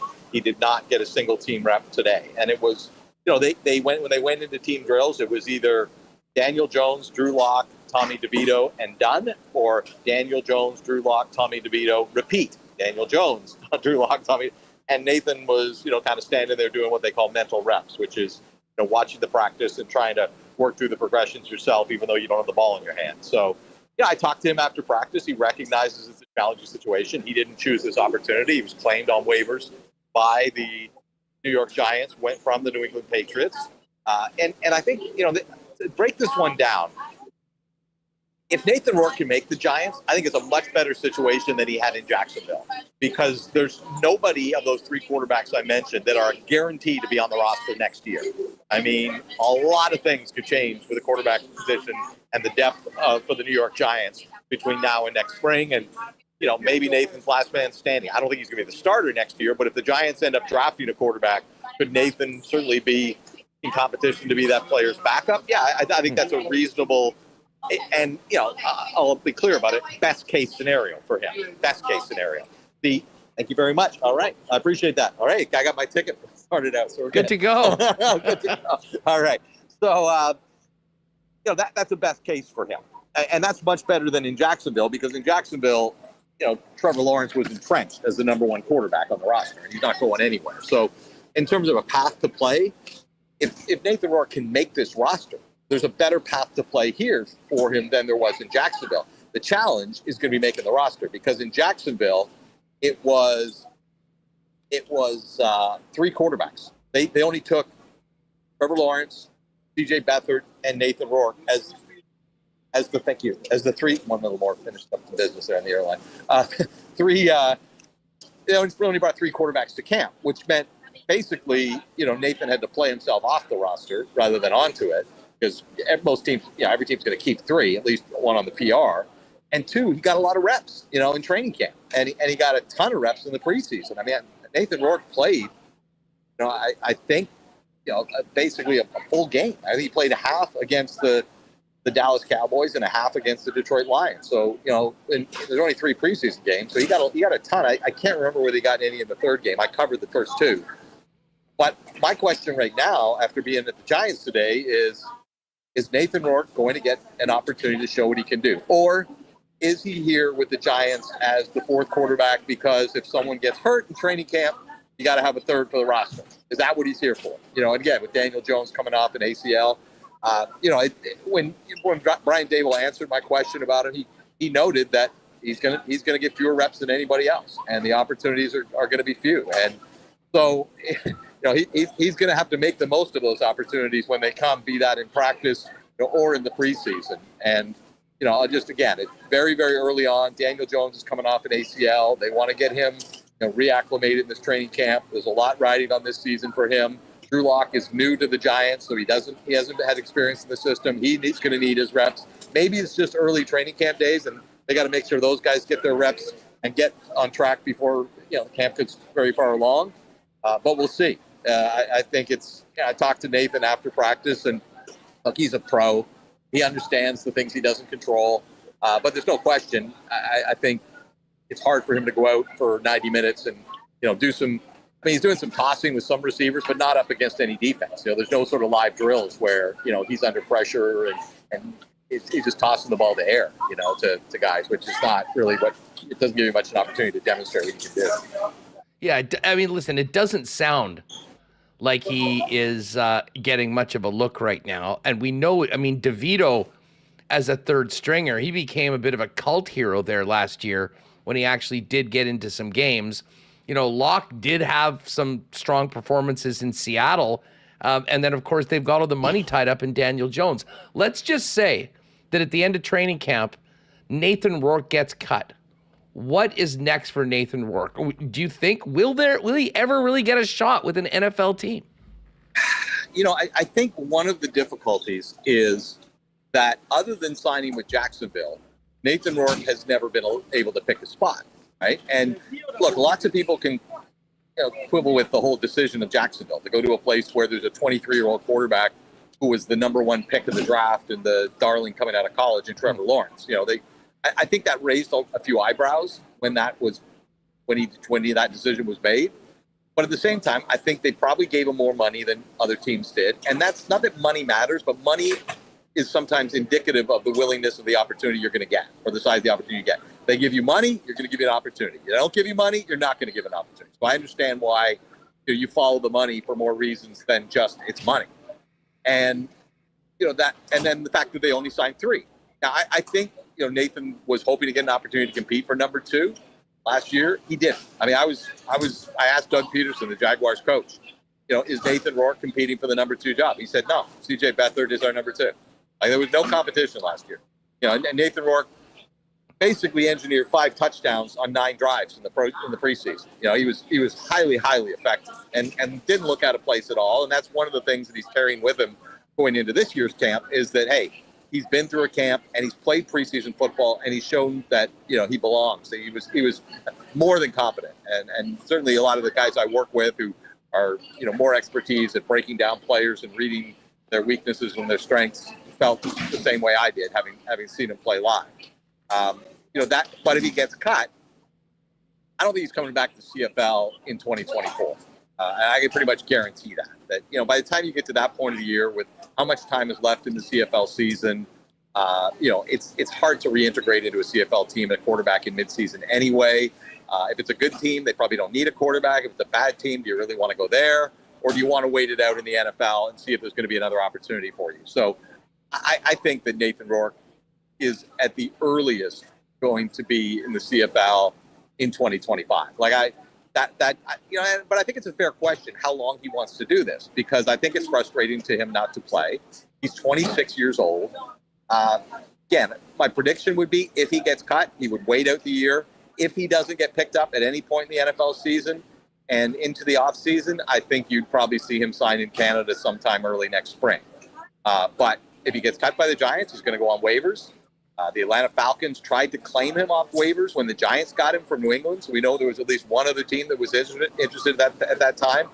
And it's impossible to predict, what teams may have quarterback needs by the time we get to the end of August with injuries and those kinds of things. So I would tamp down the Nathan Rourke returning to the CFL hype train until 2025. Yeah, I'm with you. I mean, I think just, you mentioned it, the timing of everything and still the opportunity to, even if he sits out for a little bit and waits for an opportunity at a spot where he thinks he might get a chance to play. I mean, Dave, every single year we see the Tommy DeVitos of the NFL often get into games. And Brock Purdy. I wasn't by design. That was not by design. That just happened. Oh, and he ended up. We know where Purdy ended up, but I do wonder. I mean, I guess coming back home, the thing is, and you've covered Nathan Rourke for a long time. He is a competitor. We saw what he did in the Canadian Football League and as a college star. Like, it's got to be maddening and in some ways humbling, I guess, to be at that spot in the pecking order with that sort of confidence, knowing what he's has done and what he, like, in his limited time, as you laid out in the preseason last year, he was the story of the NFL preseason. Yeah, I mean, I kind of joke with him today that this is probably the first time since he was 5 years old. He's gone a year and a half playing, 4 quarters of football. He started playing the game at a very young age. So yeah, I absolutely believe that's tough on him, to not be playing when you feel like you could be playing. And, Nathan Rourke, one of the fascinating things about him, and one of the reasons I'm really intrigued to see what he could do if he gets to the National Football League, is that Nathan Rourke, in his entire life, every time he has moved up a level, he has never regressed. He's had instant success. And I think that's pretty rare. And I'll just really quickly run through this for you, okay? He wins a high school championship in Oakville, Ontario when he's in grade 11. For his grade 12 year, he goes to Alabama, and they go 13-0. Then, because he's late in the recruiting cycle in the U.S., he doesn't get a D1 scholarship. He goes to a junior college in Kansas, and he's a conference all-star.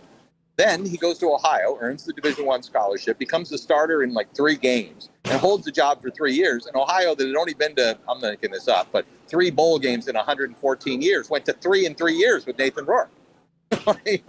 And then he goes from there to the Canadian Football League, where in his 1 year as a starter, he was the best player in the league by a pretty wide margin until he got hurt. So the intriguing thing is every time he steps up in competition, you would expect there's going to be a regression until, it kind of clicks and he becomes the player he was at the lower level. There's never been a regression. Nathan Rourke has stepped up and met the competition at every step of his career, going back to his junior year of high school. And so I think it would be very disappointing for Nathan Rourke, for all the people that want to see him succeed, if his time in the National Football League ends without him really ever getting a true opportunity, because he's done everything that could be expected with the opportunities that he's been given to thus far, and it hasn't opened any doors. So now he's 26, right? It's that in quarterback years, that's still pretty young. And so, but I do think there's probably a clock in his head that's asking himself, how long do I want to go to NFL camps every summer trying to hang on to the bottom of the roster, before something's telling me to go home and play in Canada and do what I was born to do, and that's play football. Hey, let me just hypothetically, let's fast forward the clock to next offseason, and let's say that he doesn't get that chance and he's like, okay, whatever, I want to play, I'm going to go back to the Canadian Football League. Right. What would the market for Nathan Rourke be like among CFL teams? Is it likely that he'd go back to BC, or is it less likely because of what they've built right now and the way Vernon Adams is playing? Well, I think, Nathan, including on one of our recent broadcasts, made no secret of the fact that his first choice would be to return to BC. And it's not just, Vancouver being a nice place to live. It's also, he's got family there. I know most of his upbringing was in Ontario, but he was born in BC and he does have family there. And I think there was a tremendous relationship between Nathan Rourke and the BC Lions organization. And that goes to Neil McAvoy, their GM, and Rick Campbell, their co-GM and head coach. And I just think that Nathan was completely satisfied by everything that was happening around him in BC. And I think it would take a lot to make him want to go somewhere else. Now, all that said, Vernon Adams is playing at a very, very high level right now. And it's impossible to imagine a roster that has Nathan Rourke and Vernon Adams on it, both for economic and competitive reasons. But again, it's impossible because Nathan's timing is impossible to predict. But I think Nathan said this on our broadcast, 2 weeks ago, that if it was an opportunity to come back to the Canadian Football League, he'd love to play in Vancouver. But who knows, what the world looks like, and who knows when or if that day ever comes. But I can tell you, and I'll steal my colleague Farhan Lalji's line because he gets at this. He says he just deadpans back all 9 teams. And I tend to go along with that. Now there may be some situations where they don't want to upset the apple cart, and things are going their way. But I think you would see quite an intense bidding war for Nathan Rourke. The likes of which we've not seen in this league in a long, long time, and maybe ever. Hey, Nails, before we go, I know you spent some time at Jets camp. What was that like? The Aaron Rodgers show, getting ready to reboot on what happened last season? Well, yeah, it's so strange because it is the Aaron Rodgers show, and he calls all the shots, including like whether he's going to do media. Because look, I've covered a lot of NFL camps, and I cover the Bills, regularly and stuff. And usually it's like these are the players that are talking today, right? Boom, boom, boom. They put it on a board, and I walk into the Jets. We were there 2 days in a row, by the way, just in case he talked the first day on report day. So the second day, we go back yesterday, and you walk in, and on it, the players that are talking, and it just says Quincy Williams and CJ Mosley. Like, that's it. And you're kind of like, And so we go, and Robert Saleh talks, and those guys talk. And then there's kind of like this long pause where everybody's staring at an empty podium. And everyone knows what we're thinking. Like, is Aaron talking today? Because, like, his name wasn't on the board. And and again, we've asked. They would not confirm anything. And all of a sudden, one of the Jets officials just comes up and says, Aaron will be here in a few minutes. And it's like, okay. And he comes up, and, the show's on, right?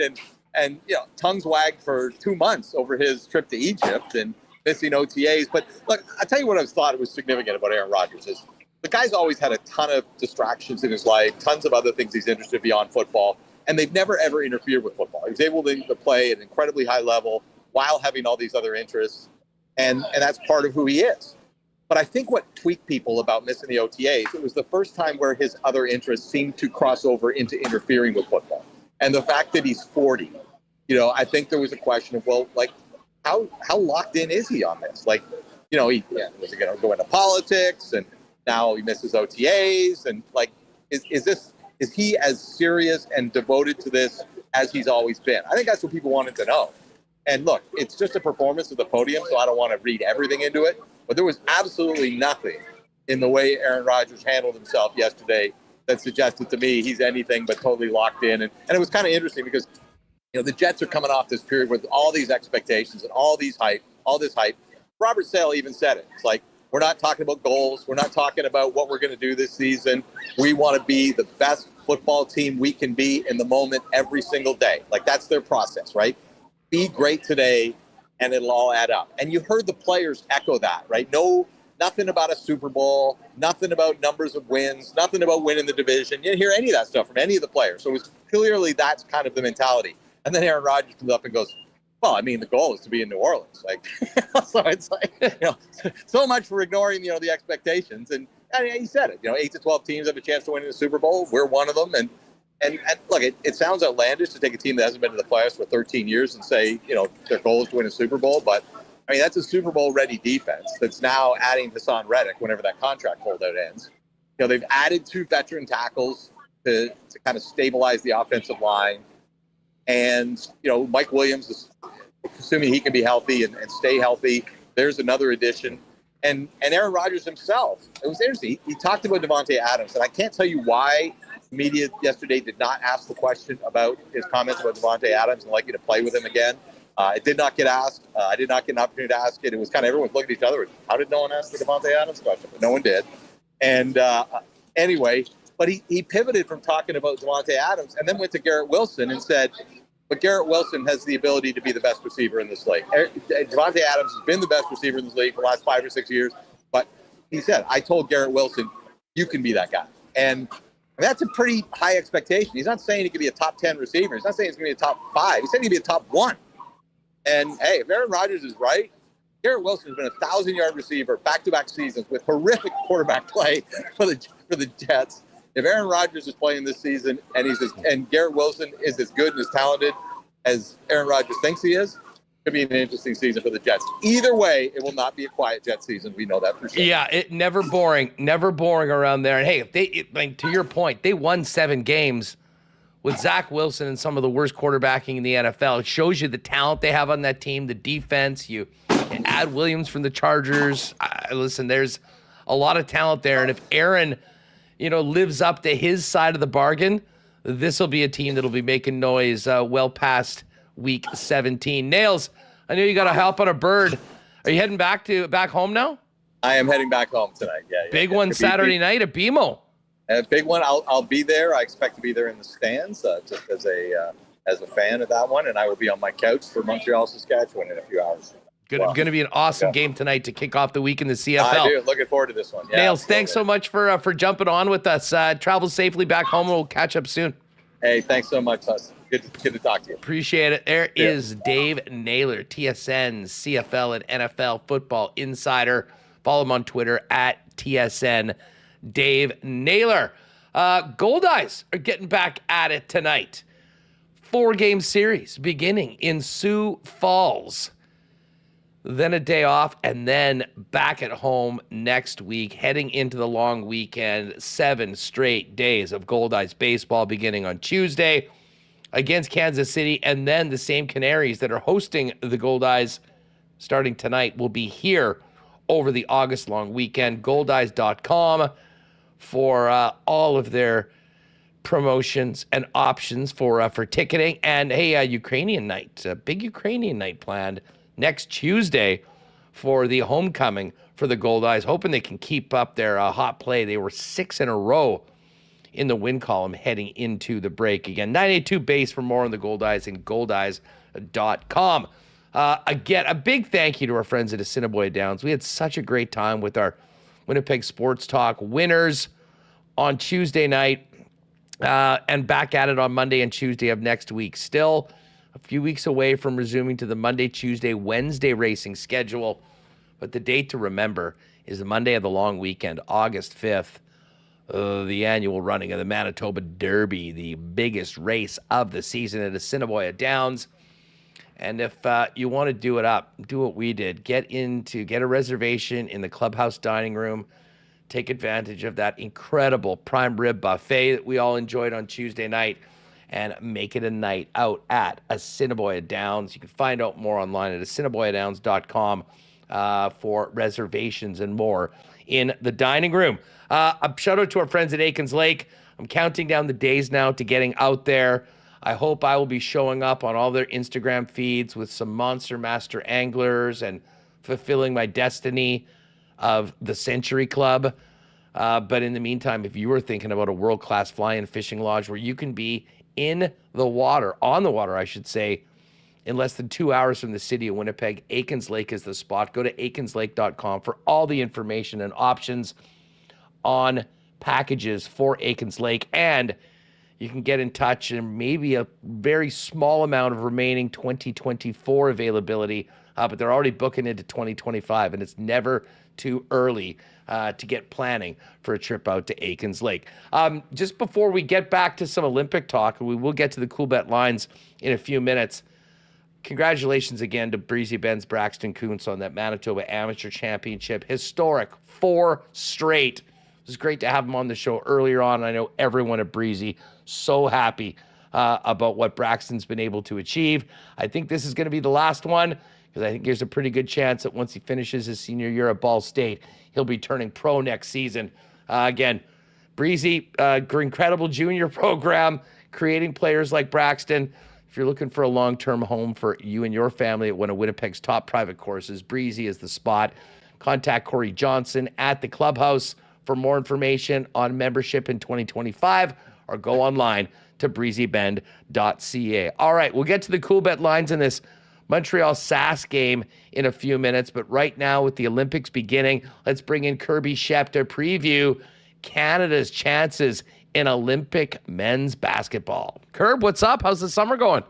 Having a great summer so far. Yeah, enjoying this July weather a little bit, and it's great to be home for summer. Well, and listen, it's great to be home and have this tournament coming up as well. This got to be cool for you to see where Canada basketball is at right now, considering your history, I'd imagine, with a lot of the guys that'll be wearing the red and white and representing our country in Paris. Yeah, a pretty significant group. I mean, I was very fortunate, as you kind of alluded to be a part of kind of the grassroots of this kind of renaissance of, about 12 years or so of age group national teams, and all those guys came up. And I've coached a good portion of the guys on that team, and a good portion of the guys who will be a really significant part of those squads. And yeah, man, it's we're seeing the fruits of the labor now, and really talented guys who want to play for the country, and hopefully they'll bring home a medal for us here in a few weeks. Yeah, looking it up, it was 1936, the last time Canada medaled in Olympic basketball. And really, it seemed like a pipe dream even 10, 15 years ago. And yet now, Kirby, I mean, Canadians go into this tournament looking at this roster that we've put together that will be representing our country, almost expecting a medal, or knowing that we can compete with literally everybody up there. I mean, it's sort of, you look at the odds and it's the U.S. and everybody else, but Canada right in the mix. I mean, based on the NBA talent on our squad. Yeah, I mean, it's cool to see. I mean, I think that's the difference, is there's a bit of a mentality shift, right? If we're not just kind of happy to be there, right? So, the last time we had any kind of reasonable showing, Steve Nash was on the roster in Sydney, and we played very well there, and unfortunately lost a big quarterfinal game that really cost us a shot at a medal. But I mean, last year's World Championships, winning a bronze medal, beating the Americans in that bronze medal game. I mean, there's some significant, expectation there, right? Not only for the fans, but I think the guys on the team, like these guys are not afraid. So, I've had the fortune of coaching. I coached Shea Gilgeous-Alexander and Dylan Brooks on back-to-back summers on a U18 and a U19 World Cup teams. And I mean, I can tell you one thing: Dylan Brooks is not afraid of anybody. I was about to say, was he as much of a piece of work as he is now back as a junior? He really was. Dylan, I'll tell you what, man, he was a challenging guy to coach. There's no question about that, but wasn't a great practicer. But I can tell you, when the lights went on, he is not, honestly, it's not an act. He is not afraid. He is coming right at you. He does not know, doesn't care who you are. And SGA is the same, man. I mean, Shay's certainly proven that he's he's probably a top flight player in the world right now. And he's not afraid. And in basketball, sometimes when the game comes down to it, you just got to have a guy who's better than their best guy, right? So let me ask you just about the FIBA basketball in general. How different is it from the NBA game that these guys will regularly play? And from whether it's a coaching standpoint, a team standpoint, like, what are the biggest, what are the things you need to do the most to transition from NBA stars to playing as a team and having success in international hoops? Yeah, there's definitely differences. And I think one of the things we can say, we're talking about how good Canada is too. Let's, keep in mind the USA does have the most talented roster significantly, and they should win. But single elimination tournaments, anybody can win. But those differences that you mentioned, that's where we can make up in the margins a little bit. So in the NBA, there's slight rule differences that really are designed to showcase the superstars, right? And there's less help defense you can play. People have to kind of, stay within a certain distance of their check kind of thing. And there's some challenge. It allows you to sort of isolate the uber talented player, whereas FIBA, it's more of a team game. You can load up on the stars a little more. The floor kind of shrinks. It's also, in a lot of ways, a more physical game, especially away from the ball, under the hoop. There's more contact. The refs let you get away with a lot. They don't like to call a lot of fouls. So that really starts to negate the talent difference between these teams. And I think that's where, sometimes some of the teams like Serbia, Spain, teams like that can kind of just physical and grind you down and wear you down a little bit. And that's where the U.S. has kind of, their talent gap has started to stumble a little bit. And to be fair, I mean, that can affect us a little bit too, right? Where some of our talent gap, and sometimes you just, if you have the best 12 athletes in the floor, you can't just take advantage of that a little bit. So it's an interesting game, and it's really a player's game, and the coaches kind of control it less because of the stoppages and the way things go down. But so it'll be really interesting to see how it plays out. When the pods got determined in the groups, a lot of people talked about our group as the group of death. I mean, the Aussies are no joke. You've got Spain, who their odds are very low, but their world ranking is really high. And then, of course, Greek flag bearer, Mr. Antetokounmpo from Milwaukee, leading the Greeks in. You just give us a little bit of a preview of these three teams that Canada's going to be meeting in the round robin. Yeah, it is the toughest group. And I will say this, though, when you just look at it in isolation, that it is a group of death. There's no question. But at the same time, Olympics have really gone down to a smaller tournament. And that's kind of what's causing this. I mean, there's only 12 teams in the tournament here, right? I mean, we just have 3 pools, 4 teams. There's a lot of good teams that are not even in this tournament. So it's a real challenge, from a lot of different, angles here. But you're right. So Australia, Greece, Spain. Greece may have, arguably the best player in the tournament or the second best player in the tournament in Giannis. He can win a game by himself. I think where our challenge is, we're not great up front. That's our trouble. And, can we actually reasonably stop someone like Giannis if we're not great up front? That's our challenge. Spain, as you mentioned. So Spain has a little bit of a talent dip here. They got some veterans, and that's why, their odds have dropped a little bit in terms of, they're not the best. They're not a typical Spanish talent team that we've seen in the last, 3 or 4 Olympics here. But at the same time, Spain plays some of the best international style in the world. They're a very, very good team. I think what I'm concerned with our group is, I think there's a high degree of a tiebreak scenario. And those tiebreaks get really tricky. And there's some points for and against. And some of our guys hopefully, get into an NBA mindset of, trying to not run up the score or just dribble at the clock or, just manage games. And I could see a real scenario here where we have one team at 3-0 and 3 teams at 1-2. I could see a scenario where you get, 3 teams at 2-1 and 1 team at 0-3, and only the top 2 make the quarterfinal, along with sort of 2 kind of wild card teams they pick from. Like, we're going to get a scenario here where it's possible Canada doesn't make the quarterfinal. So big expectations here, big pressure. Pressure makes you do weird things. Maybe we'll fly a drone over a practice field or something here under this pressure. But so it'll be a really tough go here in these group stage. You go through it. So the top 2 teams make it, 2 more teams, and then it's essentially a bracket, 8 games, quarterfinal, semifinal, and then the final. I guess you would love to be on the other side of the draw than the United States. No question. I mean, the better you do in your group, then you're playing someone lower from a different group. So all they're doing is taking the top 2 each of the 3 pools, and then the next 2 best teams, and that's a sort of a convoluted formula for how they determine that. So basically, top 10 you're in.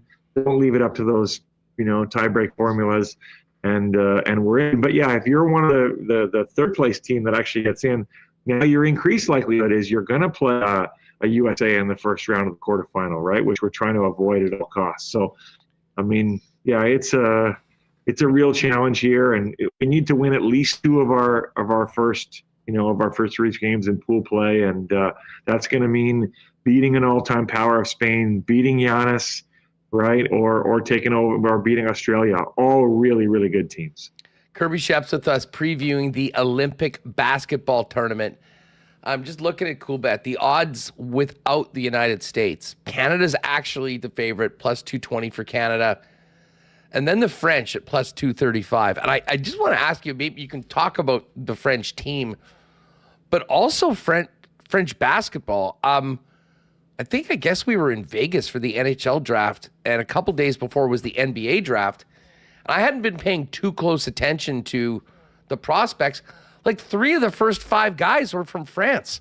What's going on with French basketball, and how competitive is this team going to be for the likes of Canada, Serbia, Germany, everybody not named USA?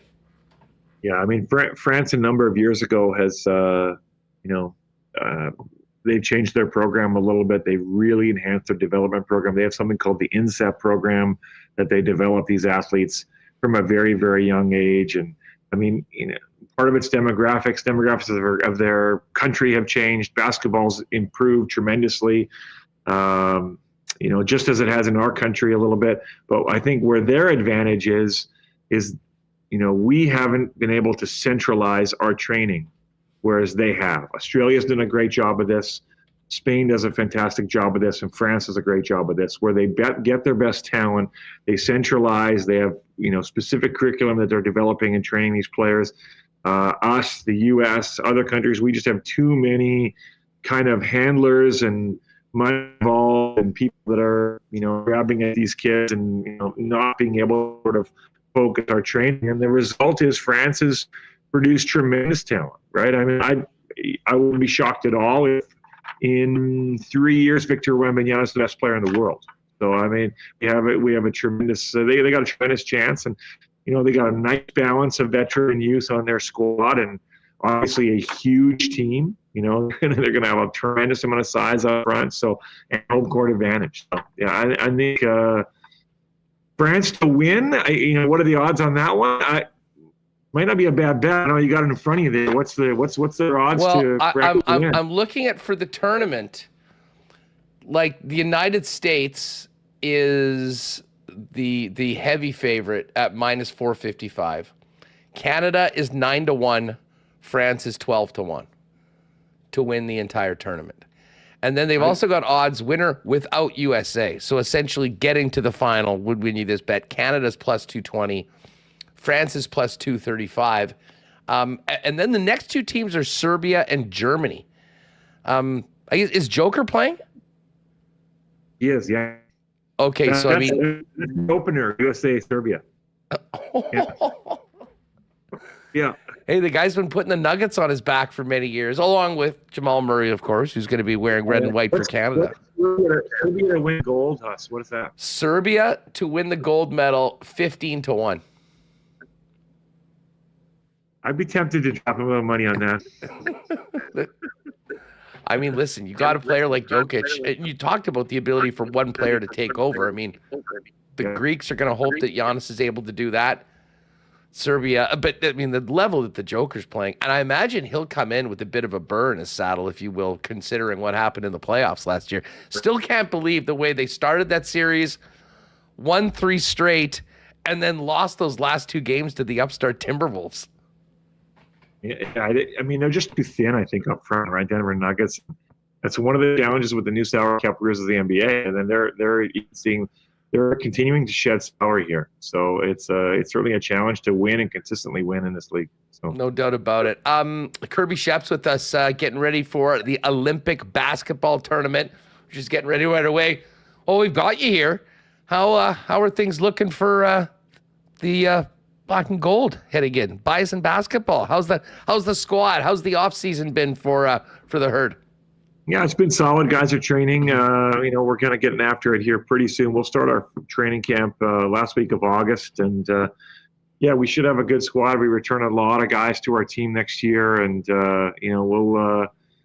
we'll see here. As we mentioned off air, a couple of our guys getting CBL experience. Simon Hildebrand, Darren Watts on that squad as well. Darren's had a tremendous summer training once again, and I think he'll be one of the best players in Can West, as well as Simon and the other guys we got returning. And it's gonna be a fun group, and we're really looking forward to it here. Speaking of Sea Bears, big win at home on was it a couple nights ago, Tuesday night? Huge one this evening against Calgary, and then one more game. Would be nice to get one more game at Canada Life Centre for the Sea Bears. They have clinched the playoffs, but right now, it's almost like they're playing playoff basketball already. And what a weird season. Last year they did not change a player on the roster all year long, and a little bit of an unintended implosion earlier this year. I think probably gave Mike Taylor a little less sleep at night, but they've actually, as a team, really kind of rebounded. They won 4 straight coming out of that whole mess, and obviously had a big game right now. It should be a fun stretch and fun next couple of weeks for the Sea Bears as they try and book a ticket to that championship tournament.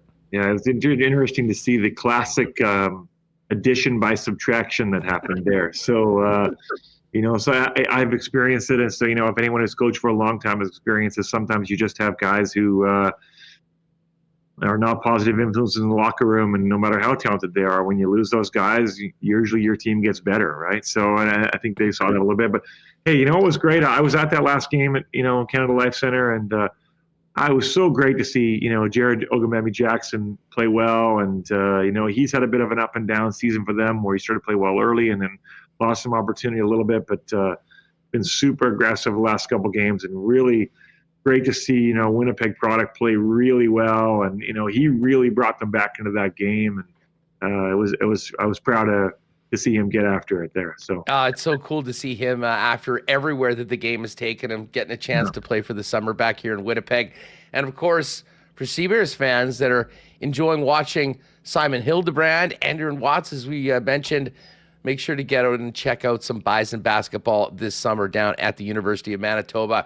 Kirb, thank you very much for coming on for the preview. We may have to hit you up again in the next week or so as things continue for Canada.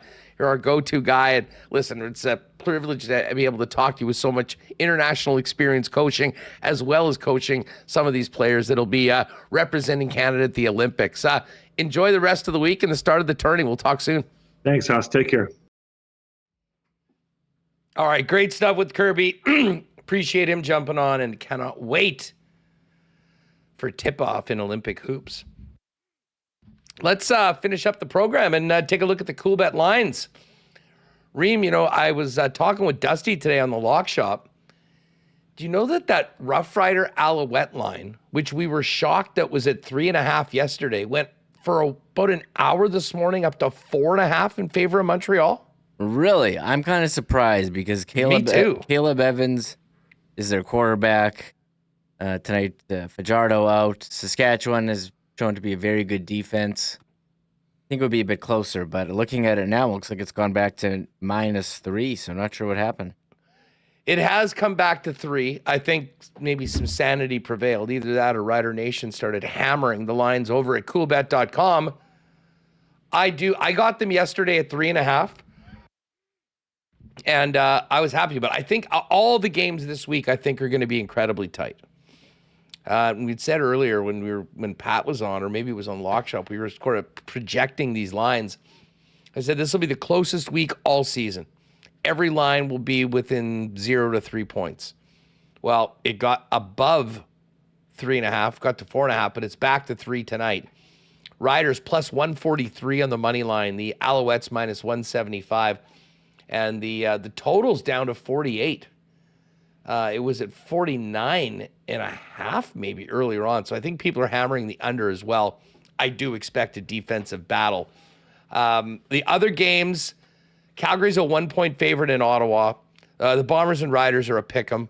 You can get Winnipeg at -1 at -105 or just -112 to win the game. This is basically a pick-up. And we do have a 3.5 point spread. Explain to me why the Elks should be favored by more than a field goal against anybody. I'll wait. I think I'm going to be on Hamilton plus 3.5 on this one as well. Now, if you go to the main page and you go up to the top, you'll see the combo cards right at the top, and we've got a couple from the lock shop today. Dusty and I both like the Riders. We've got them at plus 3.5. The Bombers to win, and Hamilton plus 3.5 in that game against the Elks. That one is boosted from plus 564 to plus 650. You're going to need to get in on that before kickoff tonight, though, for Montreal and Saskatchewan. So again, Saskatchewan plus 3.5, Hamilton plus 3.5, Bombers to win is our weekly Lock Shop CFL parlay. And we did put together our double play. I'm riding with the Braves in New York against the Mets. Mets had that big win in the Subway Series yesterday. Chris Sale, 13 wins already on the season. He's on the bump for the Braves. And the only other late game we could put in is the Angels and A's. The A's aren't very good, but they had won 5 in a row against the Angels before the LA Angels of Anaheim beat them in their last matchup. I think the Angels are due. We'll take them at home. Plus 257, boosted to plus 277 right there in the Lock Shop double play. And again, those are the combo cards right on the front page of coolbet.ca. If you want to get in on the Live Tour, that's getting going early in the UK. That is up right now. And tons of Olympic odds for pretty much all of the events. And we'll get into more Olympic props and whatnot tomorrow on the Lock Shop on the program. Hey, speaking of baseball, just before we go out, Reem, Dylan Cease with the no-no this afternoon. Yeah, I got the alert. Padres pitcher Dylan Cease. I didn't even know it was happening. Usually I'm getting like notifications. We're on no watch, but no hit the Washington Nationals, who are not great, but hey, pretty cool. I don't know how many have we even had a couple this year. I'm usually up to date. I don't even know. I'm just pulling up the box score here. We were gonna get one from Paul Skeens, and then he got yanked after 7 innings of perfect baseball. This is a pretty good no-hitter, Huss. 9 innings pitched, 9 strikeouts. Wasn't like AJ Burnett's. How many walks did he have in that? The no-hitter? 10 walks he had or something. 3 walks.